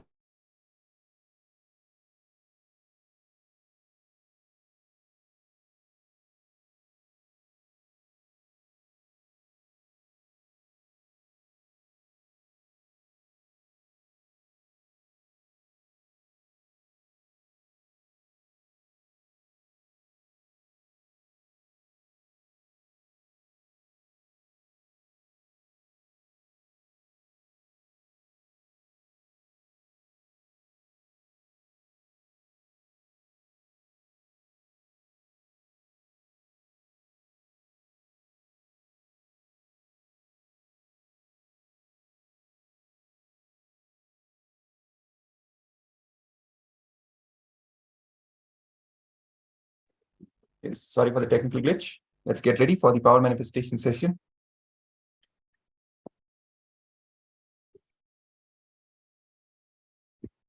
Carrying the powerful cognition that Bhagavan Nithyananda Paramashivam from Kailasa has come down. And remember Paramashiva in your third eye. Sit with this powerful cognition and meditate on it. Think intensely. You are Nithyananda Paramashiva. Anything else you think as your identity is delusion. Drop it. You are Nithyananda Paramashiva. Nithyananda Paramashiva. Carrying the space of absolute unclutching to experience the state of Paramashiva. Complete completion to experience the space of Paramashiva. Oneness to experience the powers of Paramashiva. Intensely vibrating in our japa of Mahavakya. Om Nithyananda Paramashivoham, and deep feeling connection with Bhagavan to experience the being of Paramashiva. Let's receive the powerful cognition from the Living Enlightenment book. Let's take a minute. Remembering Swamiji, the Supreme Pontiff of Hinduism, in our inner space and opening the book with a random page and receiving the powerful cognition from him.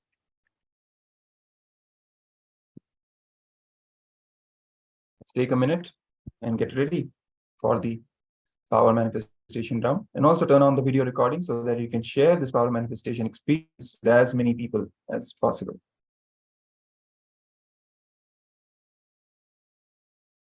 Why am I?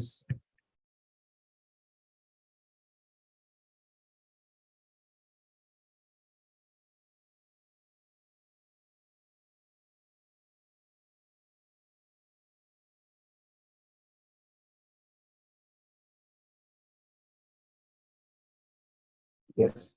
So now Turn on the video recording and start. Let's start with the power manifestation round.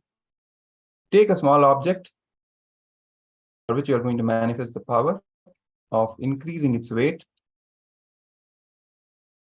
Let's measure the weight of the object first with any measuring app or a weighing scale. You can use the measuring app, for example, the weight scale estimator on the mobile phone to give an estimate of the weight. Or if you have a small weighing scale, you can use that as well. You can take a ring or anything, any small object, maybe a key, and take the initial measurement with the weighing scale and note it down.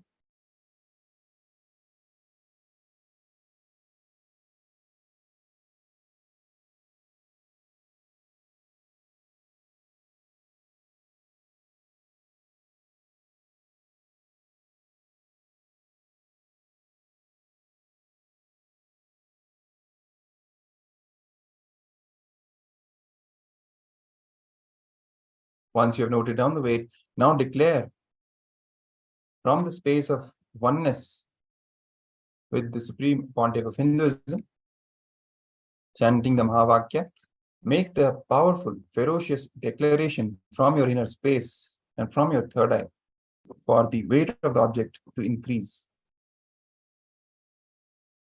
Let's begin. Let's start chanting the Mahavakya, Om Nithyananda Paramashivoham, to come into that space of oneness with the Supreme Pontiff of Hinduism.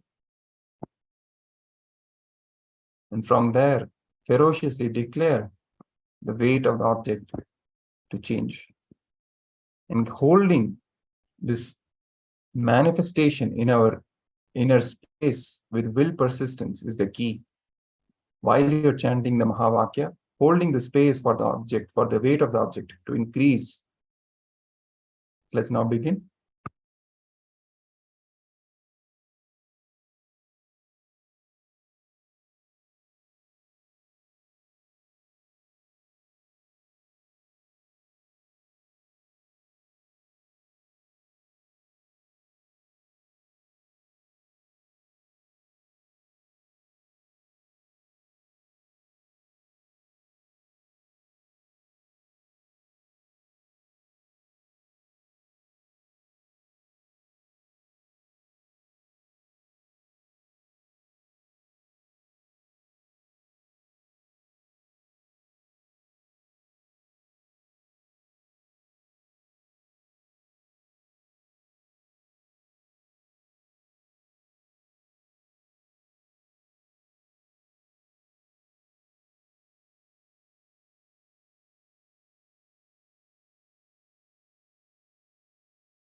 Paramashivoham.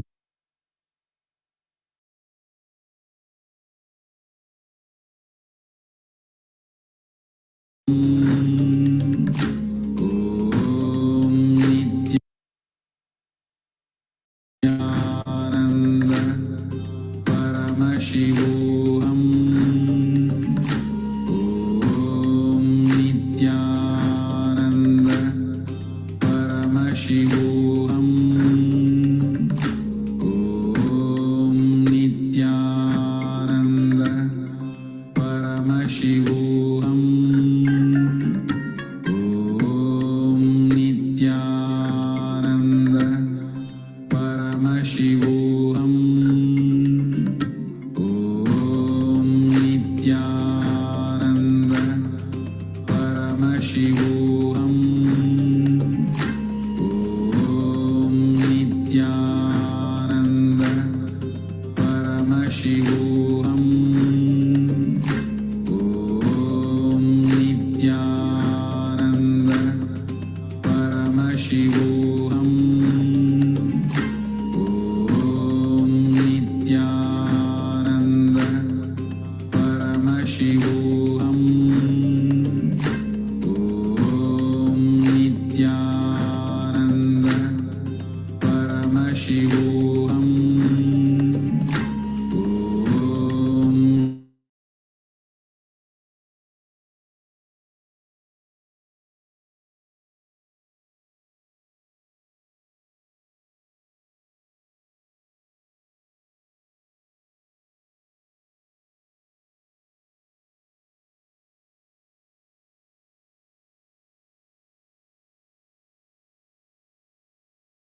Sorry for the technical glitch. We'll be continuing with our sessions of Paramashivoham level 2. So we'll be starting with Sadguru Vandanam. So let us sit straight with the head, neck, and spine in a straight line, connecting to Swamiji in Ananda Gandha in the third eye. So we'll keep our hands in a Panjali Mudra in front of the heart center. We'll start with Sadguru Vandanam, invoking Bhagwan's blessings and his presence.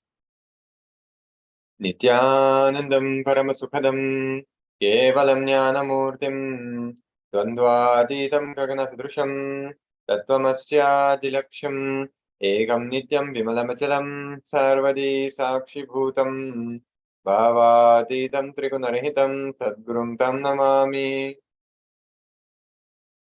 A quick security measure from KAILASA National Security Agency is that no photography, video, nor audio recording is permitted throughout all sessions. Please be on mute. And if you need to step out in any unavoidable situation, only inform the digital security officer or the concerned acharya. Yes, so with this, we'll continue with the Bhagavad Gita.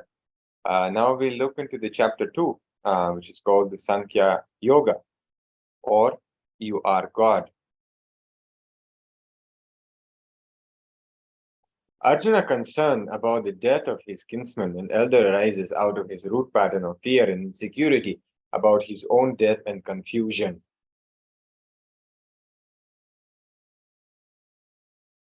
Here we have a verse of Shastra Pramana which goes as Shunvantu Vishve Amritasya Putraha, which translates as, O sons of immortality, please listen to me. And here Bhagavan beautifully is saying that you are immortal. Right knowledge is the ultimate solution to all our problems. There is no death in reality. Do not fear death. You are imperishable. Death is just a passage. Krishna continues with Sankhya Yoga, the knowledge of completion. In Sankhya, you are recognized as a soul. The idea taught to you about you is you cannot be cut by weapons. You cannot be burned by fire. You cannot be made wet by water. And you cannot be blown away by air. Nothing can do nothing to you. Nothing can be done to you by anything. Understand, the moment Bhagavan is opening his mouth, you are given an amazing introduction about you. And here Krishna says, Nainam chindanti shastrani, nainam dahati pavakaha, na chainam kledayanti apo, na shoshahyati marutaha. Which translates as, weapons do not cleave, nor fire burns the Atman. Water does not wet it, and wind does not dry it. When he talks about the basic truth of life and spirituality, it is Shastra. He is giving intellectual knowledge of completion. So, how beautiful. This is Shastra Pramana from Bhagavad Gita, from Bhagavan Sri Krishna himself, about the consciousness. And we have Apta Pramana from Adi Shankara on consciousness from Nirvana Shatakam, where he says that I'm not mind, nor intellect, nor ego, nor the reflections of inner self, chitta. I'm not the five senses. I'm beyond that. I'm not the seven elements or the five sheets. I'm indeed that eternal knowing and bliss, the auspicious Shivam, love and pure consciousness. You exist in past, present, and future. The past, present, and future, all the three together are eternal, Nitya or Atman. Only when you come to the present moment do you experience Atman, your true self. But as of now, you are constantly shuttling between the past and the future. Now we'll move to the chapter number 3 of Karma Yoga, the beauty of purposelessness. To act or not to act, Arjuna says, O Janardhana, why do you urge me engage in this terrible war if you think that knowledge is superior to action, O Keshava? My intelligence is confused by your conflicting words. Therefore, please tell me certainly what is most beneficial for me. Bhagavan says, O sinless Arjuna, as I said before, in this world there are two paths of firm faith, Jnana Yoga, the path of self-knowledge for the intellectual, and Karma Yoga, the path of action of the knowing. A person does not attain freedom from action by abstaining from work, nor does he attain fulfillment by giving up action.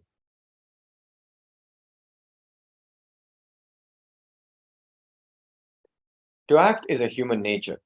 Surely, not even for a moment can anyone stand without doing something. He is always in action, despite himself, as this his very nature. Do you prescribe work, as doing work is better than being idle?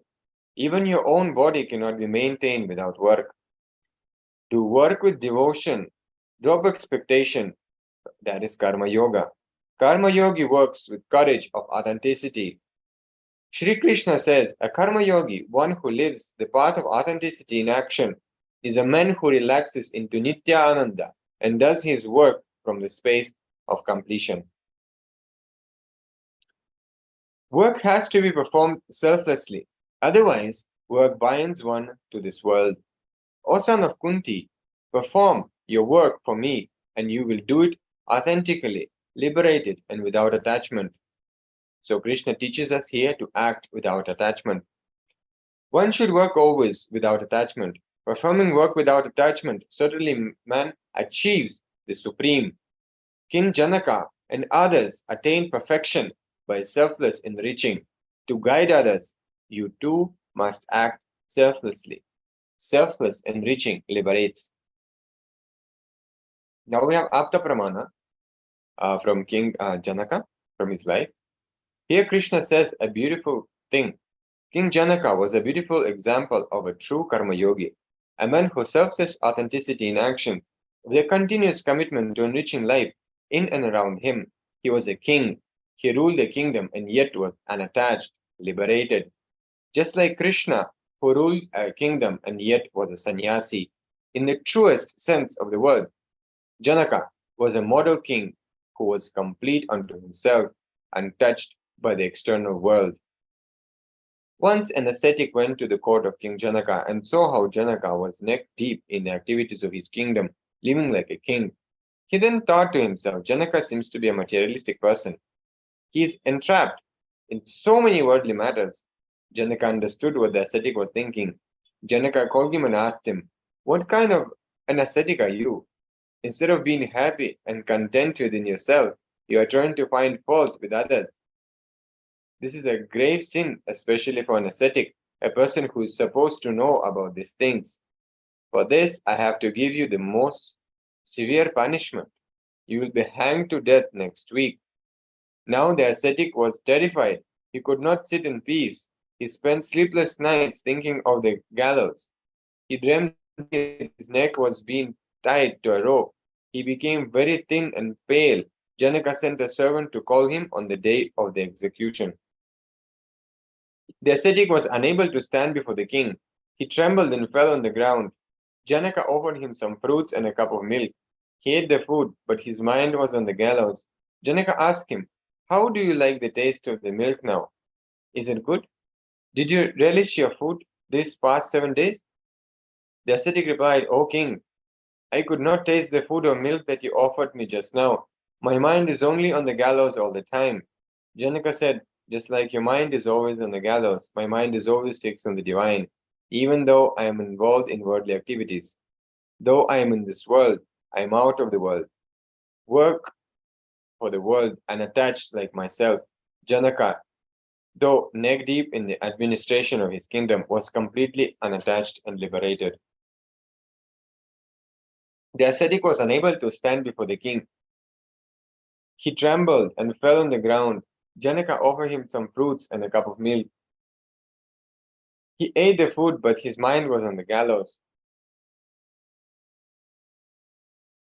Yes, so with this we come to an end of the chapter number 3 of Bhagavad Gita. So now we'll look into the chapter 4, Jnana Karma Sannyasa Yoga, or the path of knowledge. Here Krishna says that the first step is to go beyond the intellect. Evam parampara praptam imam rajasayo viduhu sa kale neha mahata yogo nashta parantapa, which translates as, the science is given to kingly saints. Only a person who has seen the outer world thoroughly realizes its emptiness. Only he can enter the inner world. If somebody who has not experienced depression of success enters spirituality, he will stand in front of God and beg, God, give me this, give me that. If you want the divine relationship to happen, you need love. You have to leave logic behind. Krishna says, Sayevayam mayate tya yoga prokta puratanaha bhakto sime sakha cheti rahasyam hi etaduttamam. Which translates as, I am telling you about this very ancient science of the ultimate enlightenment, and being my devotee and my friend, you will understand the supreme mystery of the science.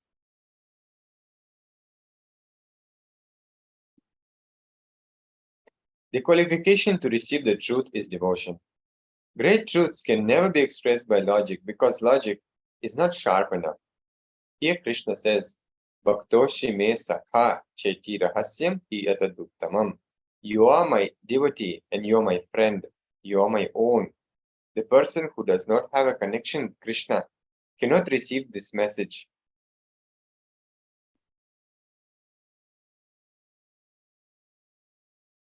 One who knows or experiences the reality of my divine appearance and activities does not, upon leaving the body, take birth again in this material world, but attains me, O Arjuna. In Bhagavatam, the life story of Lord Krishna, Krishna himself sings, I am the Lord. He says, there is a possibility when I can achieve, why can't you? If we authentically decide, and we will enter into the same consciousness and bliss as Krishna. Your inner space is connected to the universe. The inner space you carry is Hiranyagarbha, the space where the planets get created. So anything you decide in your inner space becomes a reality in the cosmos, reality in life. Once you know this truth, you go beyond pain, suffering, depression, and disease. Purposelessness of life. There is no purpose to life. Expect to live in completion and to enrich others and yourself with completion. Only the person who realizes the purposelessness of life can be satisfied in any action with whatever profit comes from that action. So this is from verse number 22 of chapter 4. So with this, we come to an end to the Jnana segment of this session. Now we're going to be entering into the power manifestation. So please get ready for the power manifestation. We'll be starting in just a few minutes.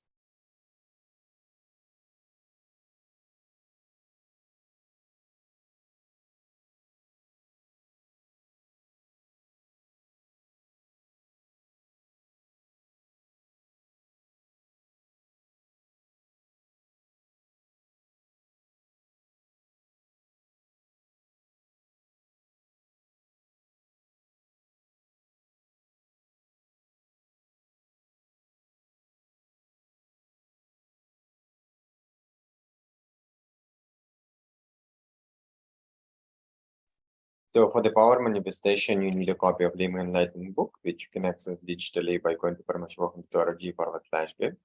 You'll need a pen and a paper. You need you can use Krishna Shila also if you have, which is the grand slab, and the camera with a timestamp. So make sure that the camera is facing you, that you have a timestamp there visible as well. You can start the recording before you start the power manifestation session. So we'll be continuing with the power of Ashtamahashakti.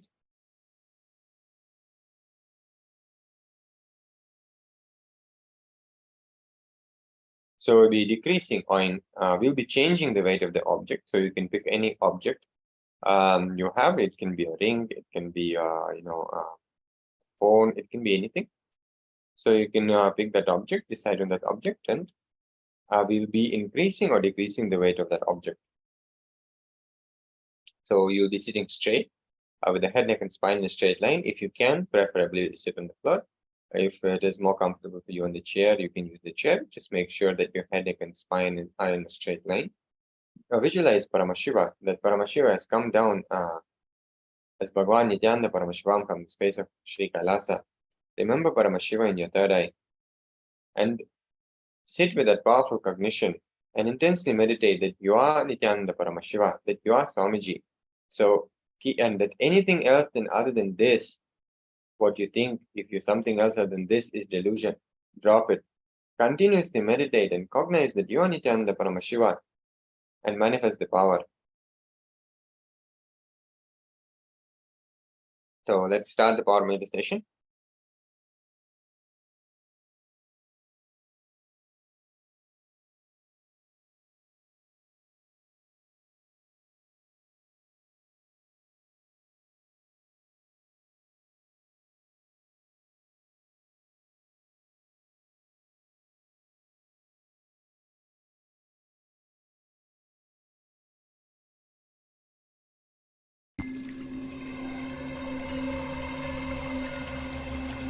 I welcome you all with my love and respect. Let you all open. Nithyananda Paramashivoham.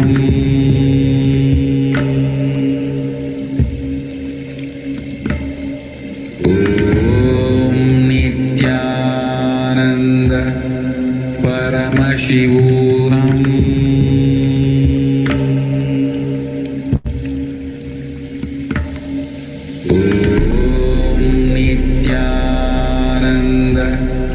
Paramashivoham. Om Nithyananda Paramashivoham.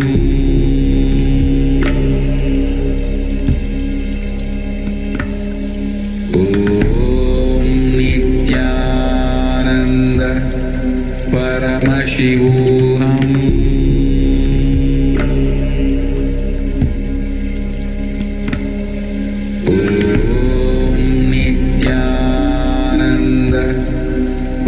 Paramashivoham.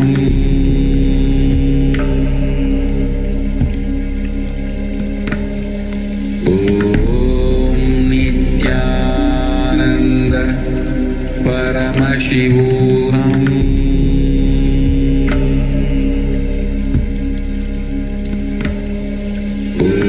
Om Nithyananda Paramashivoham. Paramashivoham.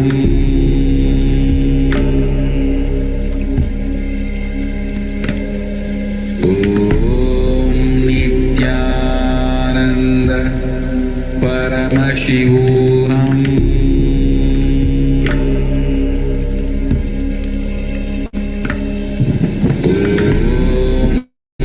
Nithyananda Paramashivoham.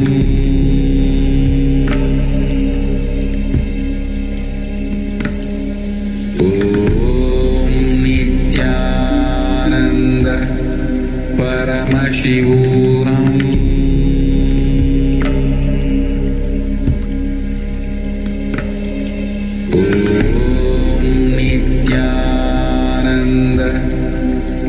Om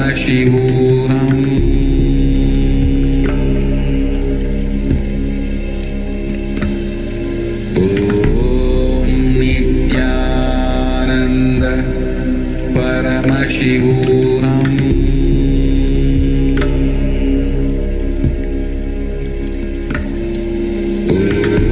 Om Nithyananda Paramashivoham.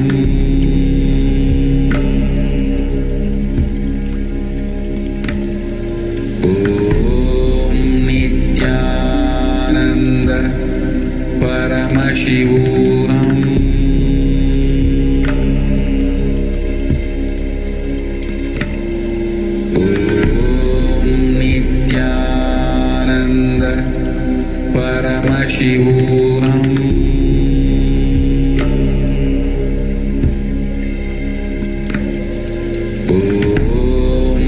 Nithyananda Paramashivoham.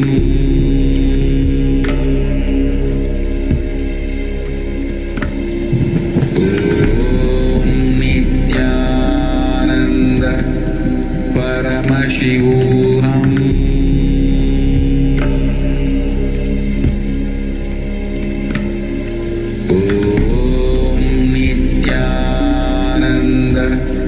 Paramashivoham.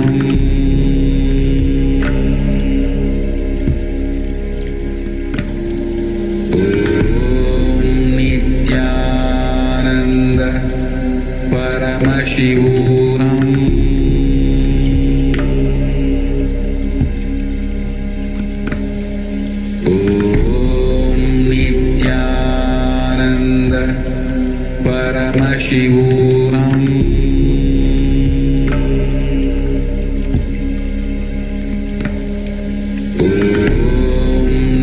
Nithyananda Paramashivoham.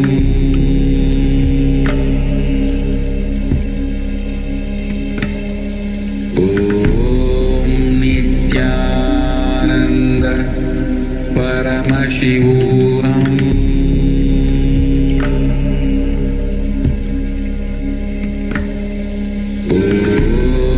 Nithyananda Paramashivoham.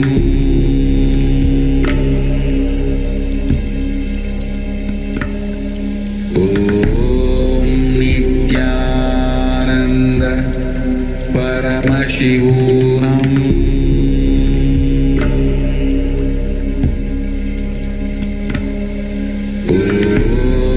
Nithyananda Paramashivoham.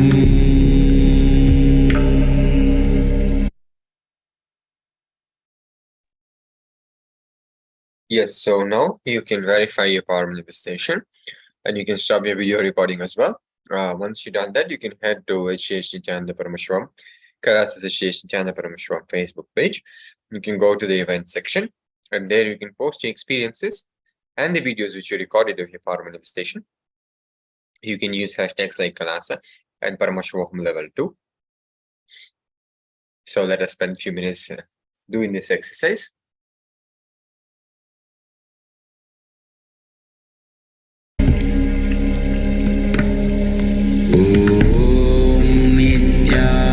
Nithyananda Paramashivoham.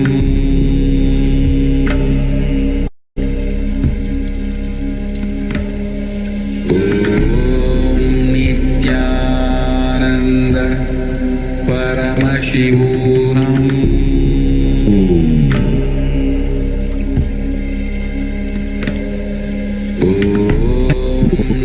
Nithyananda Paramashivoham.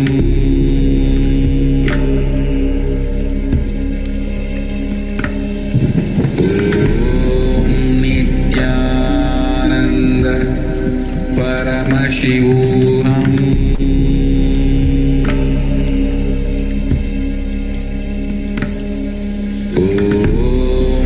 Nithyananda Paramashivoham.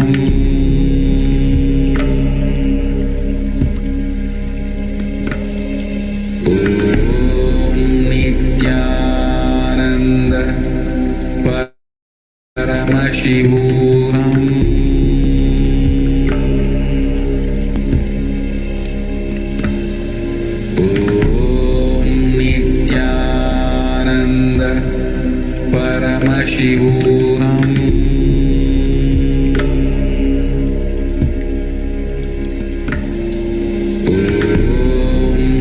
Nithyananda Paramashivoham.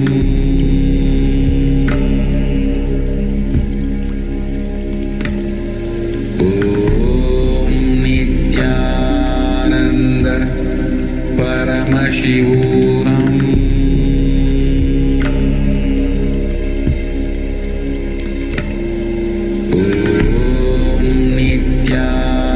Nithyananda Paramashivoham.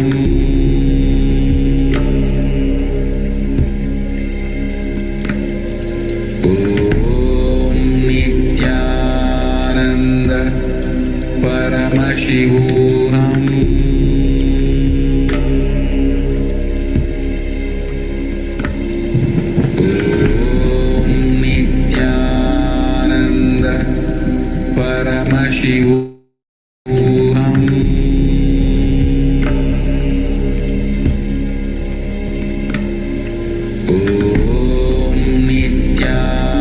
Nithyananda Paramashivoham.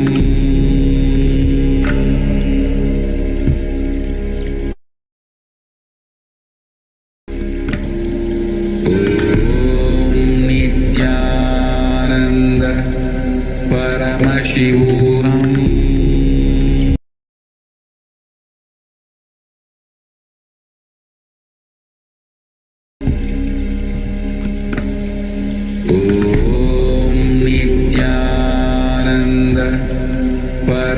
Paramashivoham.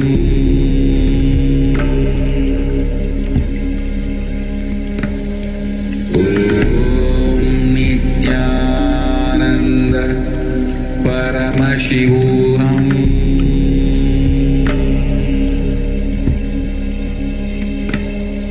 Om Nithyananda Paramashivoham.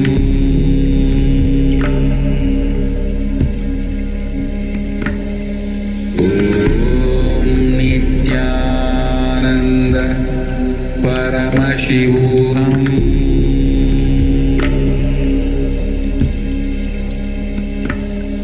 Om Nithyananda Paramashivoham.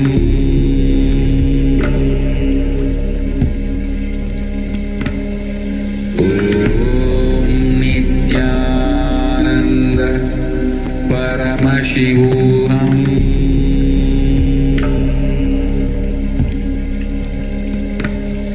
Om Nithyananda Paramashivoham.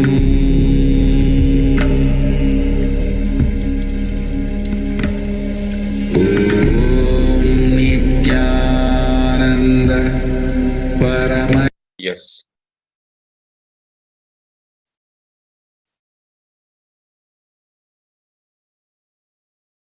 So with this, we come to an end of this session.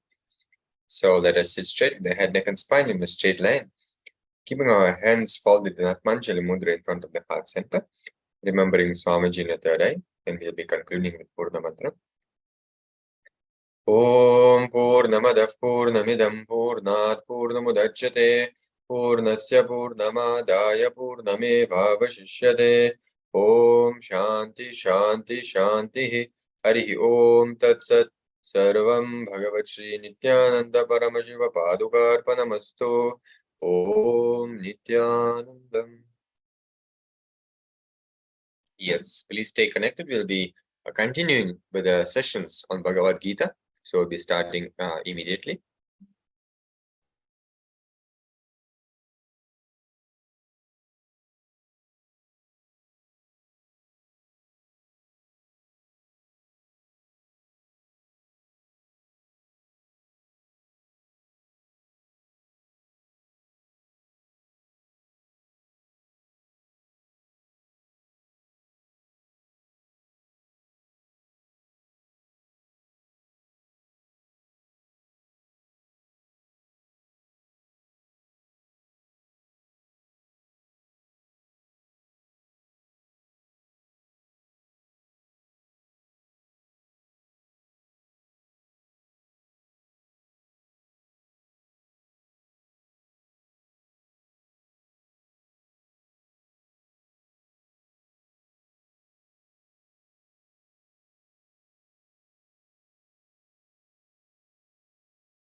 Yes, so we are continuing with the 5th chapter of Bhagavad Gita called Sannyasa Yoga. So before we begin this session, let us start with Guru Vandanam. Let us sit straight with the head, neck, and spine in a straight line, connecting the Swamiji Navaratri. We'll be starting to chant the Sadguru Vandanam, inviting Bhagwan's presence for this session. Nithyanandam Paramasukhadam Kevalam Jnanamurtim Dvandvaditam Gagana Sadrisham Tattvamasya Dilaksham Ekam Nityam Vimalamachalam Sarvadi Sakshi Bhutam Bhavatitam Trigunarahitam Sadgurum Tam Namami.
So we have the Atma Pramana here from Atma Shatakam by Adi Shankaracharya, where he says that I'm not the enjoyer, I'm not the enjoyed, I'm not the enjoying, I'm beyond all that, I'm just the embodiment of Shiva. This is one of the most beautiful messages from Shankara. I'm not the doer, I'm not the deed, I'm not the doing, he says, I'm just the witness beyond all. Sannyasa is you living in a space of completion and constantly enriching everyone to be in a space of completion. Let all our feelings, let all our mental thoughts, let all our physical deeds be directed towards gratitude to the divine. And here Krishna says that devotion is above action. He says that Yat Sankhya Prapyate Sthanam Yad Yogair Apigamyate Ekam Sankyam Cha Yogam Cha Yat Pashanti Shapashyati, which translates as one who knows that the state reached through Sankhya Yoga and Karma Yoga are both one and the same, and that the state reached by Sankhya Yoga can also be achieved by Karma Yoga, sees both of them in the same level and sees things as they are. Just this small shift in your space can do wonders for you. Every moment will then be a celebration. Krishna says here, Sangam Tyaktva Karotiya. Action without attachment is renunciation. It is only this renunciation that leads to liberation. If you see that the lotus flower, it grows in a dirty pond. Its stalk is completely inside the dirty water. The flower is so beautiful above the water, and the dirt around it is hardly noticed. Similarly, when you are neck deep in the activities of the world and yet unaffected by what goes on, when your core is undisturbed, you have reached the goal of renunciation. Look in Dhyana Yoga. Be complete and renounce your thoughts. Renunciation of the past and the future by bringing our mind to focus on the present space of completion is through renunciation. Renunciation of the fantasies that we feel we need for self-satisfaction is yoga. Yoga is the state when our desires expressed through sensual pleasures dissolve. We unite with our true self in this state. In this state, there is no gap between the divine and us.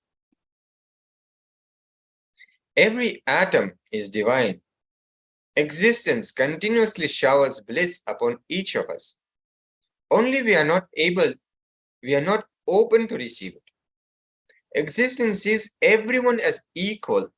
It does not discriminate. Everyone is a part of the same existence. Similarly, masters see the whole world as one with their own selves.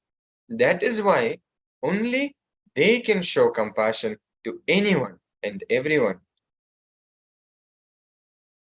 Those whose sins have been destroyed, who have dispelled the dualities arising from doubts, those minds are engaged within and who are working for the welfare of other beings attain the eternal liberation in the Supreme or Brahma Nirvana.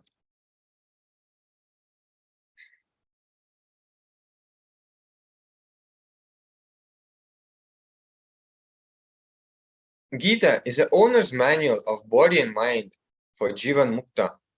The person who is able to live without the body and mind is called a Jivan Mukta, a person living enlightenment. Krishna refers to the state in which we are in the peak of activity, yet in the ultimate relaxation.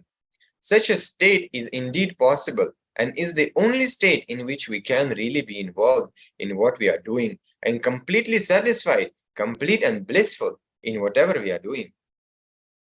Sannyas, taking responsibility for himself and the whole world. Whatever happens in and around you, you are the source. Whether you believe it or not, you are the source.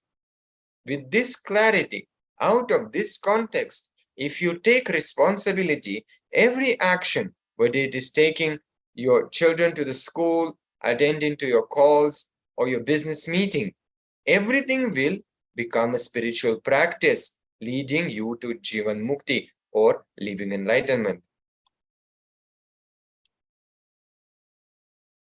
Outer Guru is a necessity to awaken the inner Guru. One who, knowing me as the purpose of sacrifice and penance, as the Lord of all the worlds and the benefactor of all the living beings, achieves peace. I always tell people the outer is needed only to awaken the inner Guru. Once the inner Guru, the consciousness, is awakened, the outer Guru needs to be dropped. Just like after burning the dead body, the very stick that is used to stoke the wood is dropped into the same fire. So also the outer Guru needs to be dropped. So with this, we move on to the next chapter, chapter number 6 of Dhyana Yoga.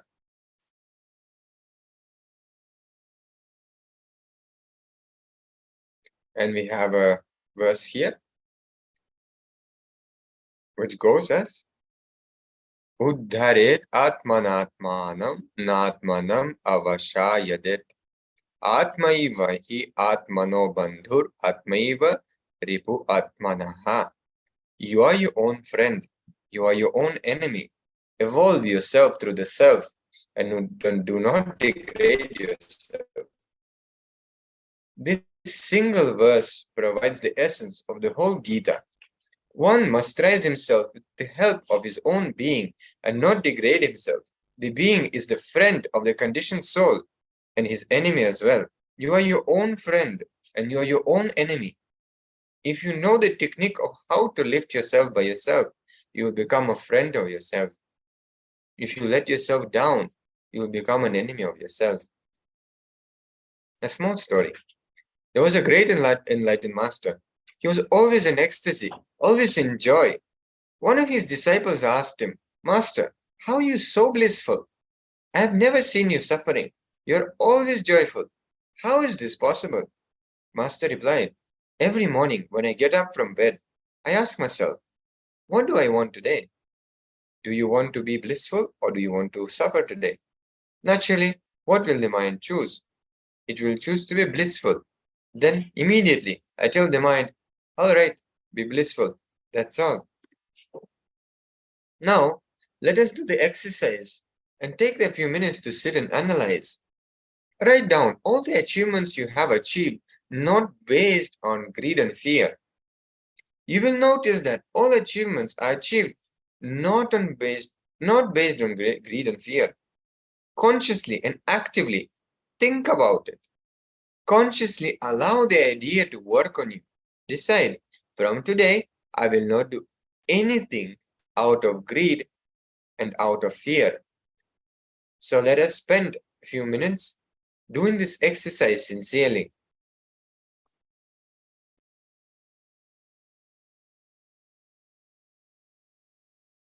Paramashivoham.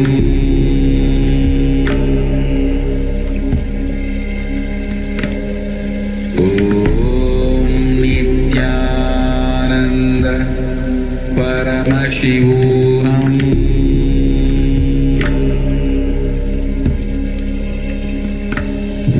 Om Nithyananda Paramashivoham.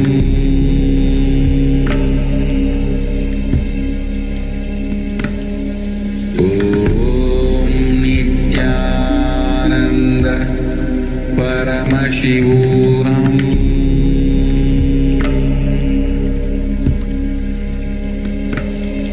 Om Nithyananda Paramashivoham.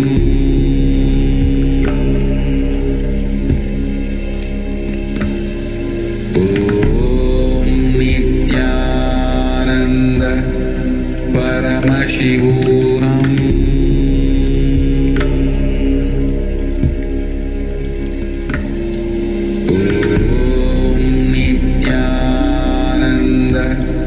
Paramashivoham.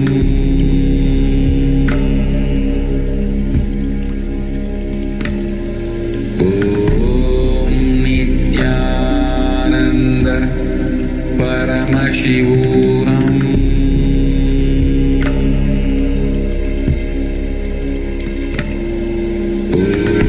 Om Nithyananda Paramashivoham. Paramashivoham.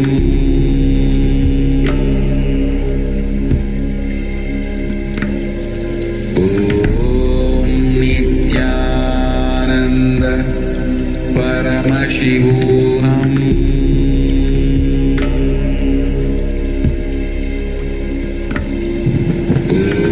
Om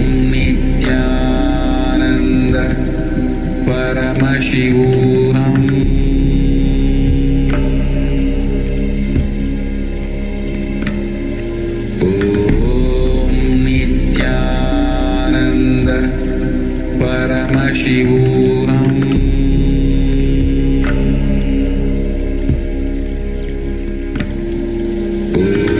Om Nithyananda Paramashivoham.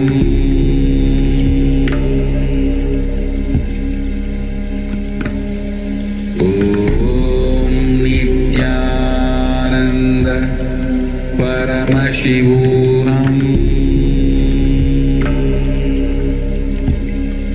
Paramashivoham. Paramashivoham.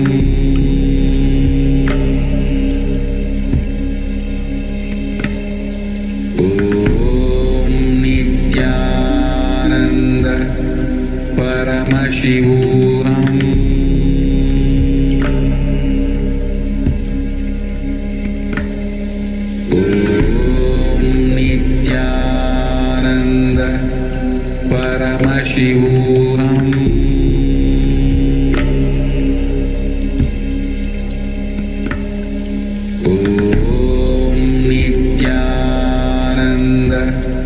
Paramashivoham.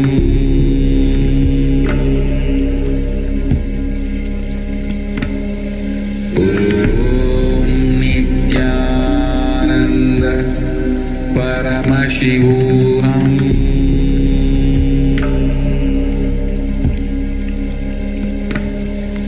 Om Nithyananda Paramashivoham.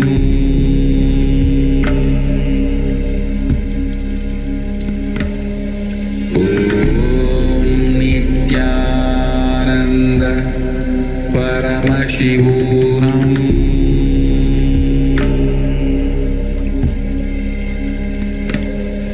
Om Nithyananda Paramashivoham.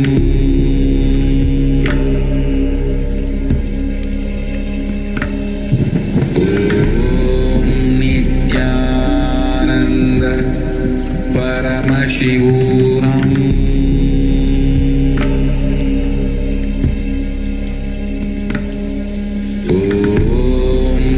Nithyananda Paramashivoham.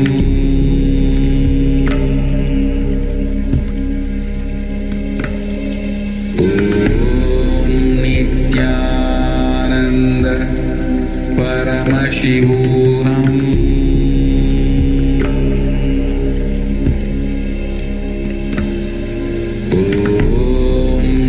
Nithyananda Paramashivoham.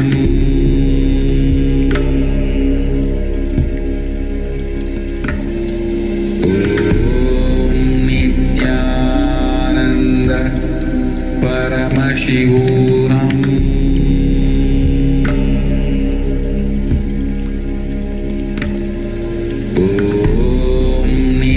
Nithyananda Paramashivoham.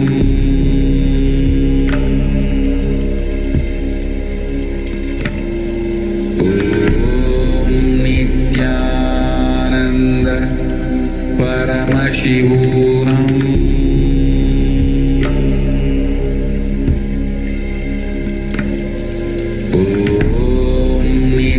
Nithyananda Paramashivoham.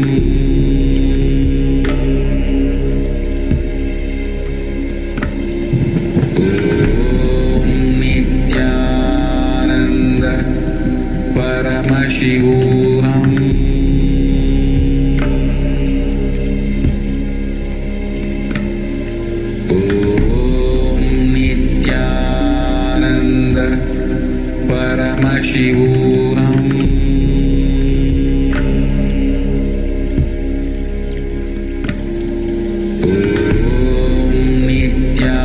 Nithyananda Paramashivoham.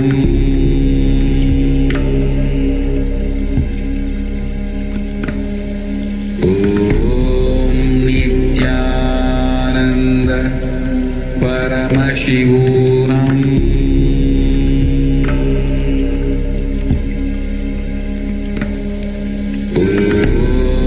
Nithyananda Paramashivoham.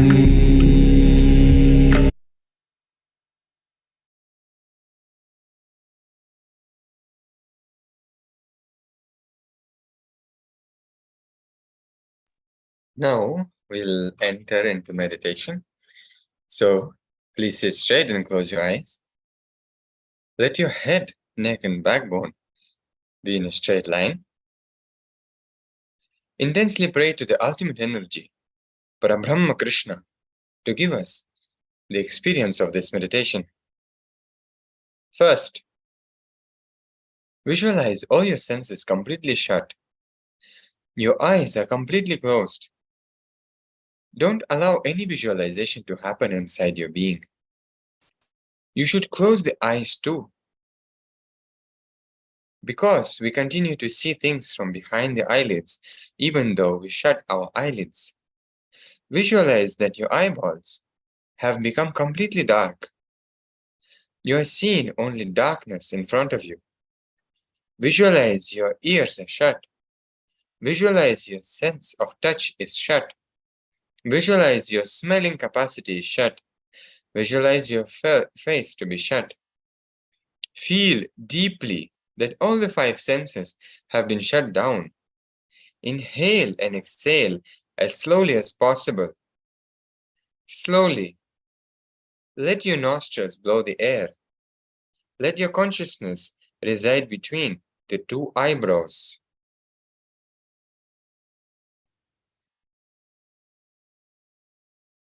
In a very relaxed way, be aware of the space between your 2 eyebrows. Don't concentrate. Don't tense yourself. Just be very relaxed. Have a deeply relaxed awareness. Let your Muladhara chakra, located at the base of your spine, be relaxed. Let your Swadhisthana chakra, located just below the navel center, be relaxed. Let your whole consciousness come up to the Anya chakra, which is between the eyebrows. Concentrate on the space between the eyebrows. Visualize cool, soothing light in the Anya chakra, in the space between the eyebrows. Relax in the Anya chakra. Forget all other parts of your body. Forget about the body, mind, and the world. Remember only the Anya chakra, the space between the two eyebrows. Go deeply into the Anya chakra, in the space between the two eyebrows. Visualize a beautiful, cooling, soothing light in the Anya chakra. Let you experience beautiful, blissful light in the Anya chakra. Don't tense yourself. Let your awareness be in the Anya chakra in a very relaxed way. Let your consciousness rest in a space between the two eyebrows.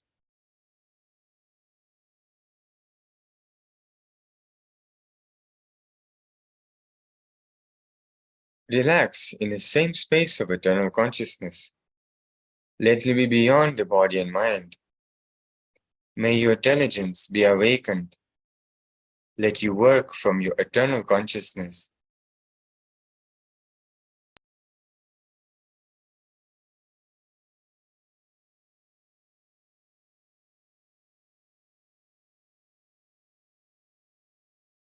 Radiate eternal bliss, Nithyananda. So we will be entering into meditation now. So you can start the meditation now.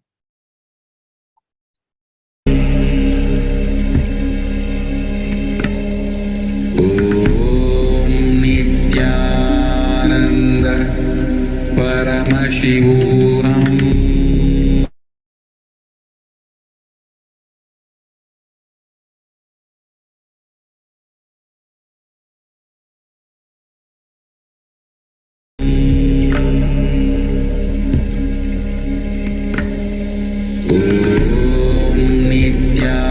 Nithyananda Paramashivoham.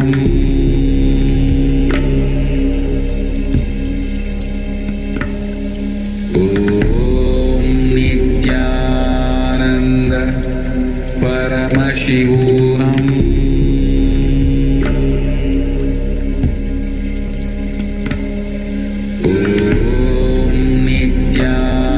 Nithyananda Paramashivoham.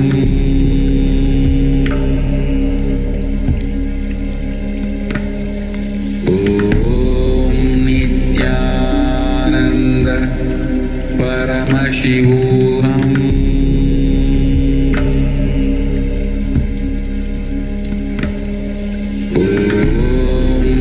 Nithyananda Paramashivoham.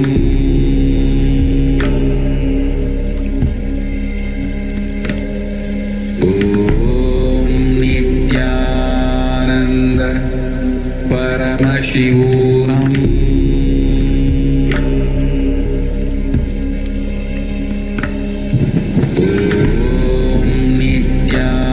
Nithyananda Paramashivoham.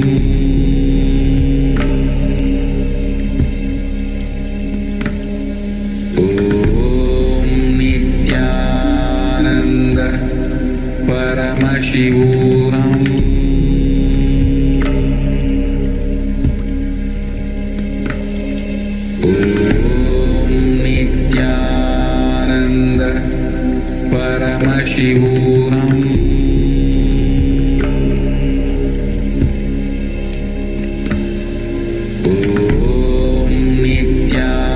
Nithyananda Paramashivoham.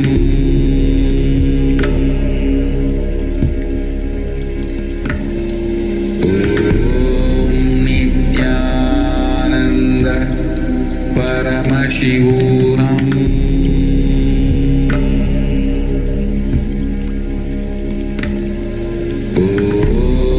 Nithyananda Paramashivoham.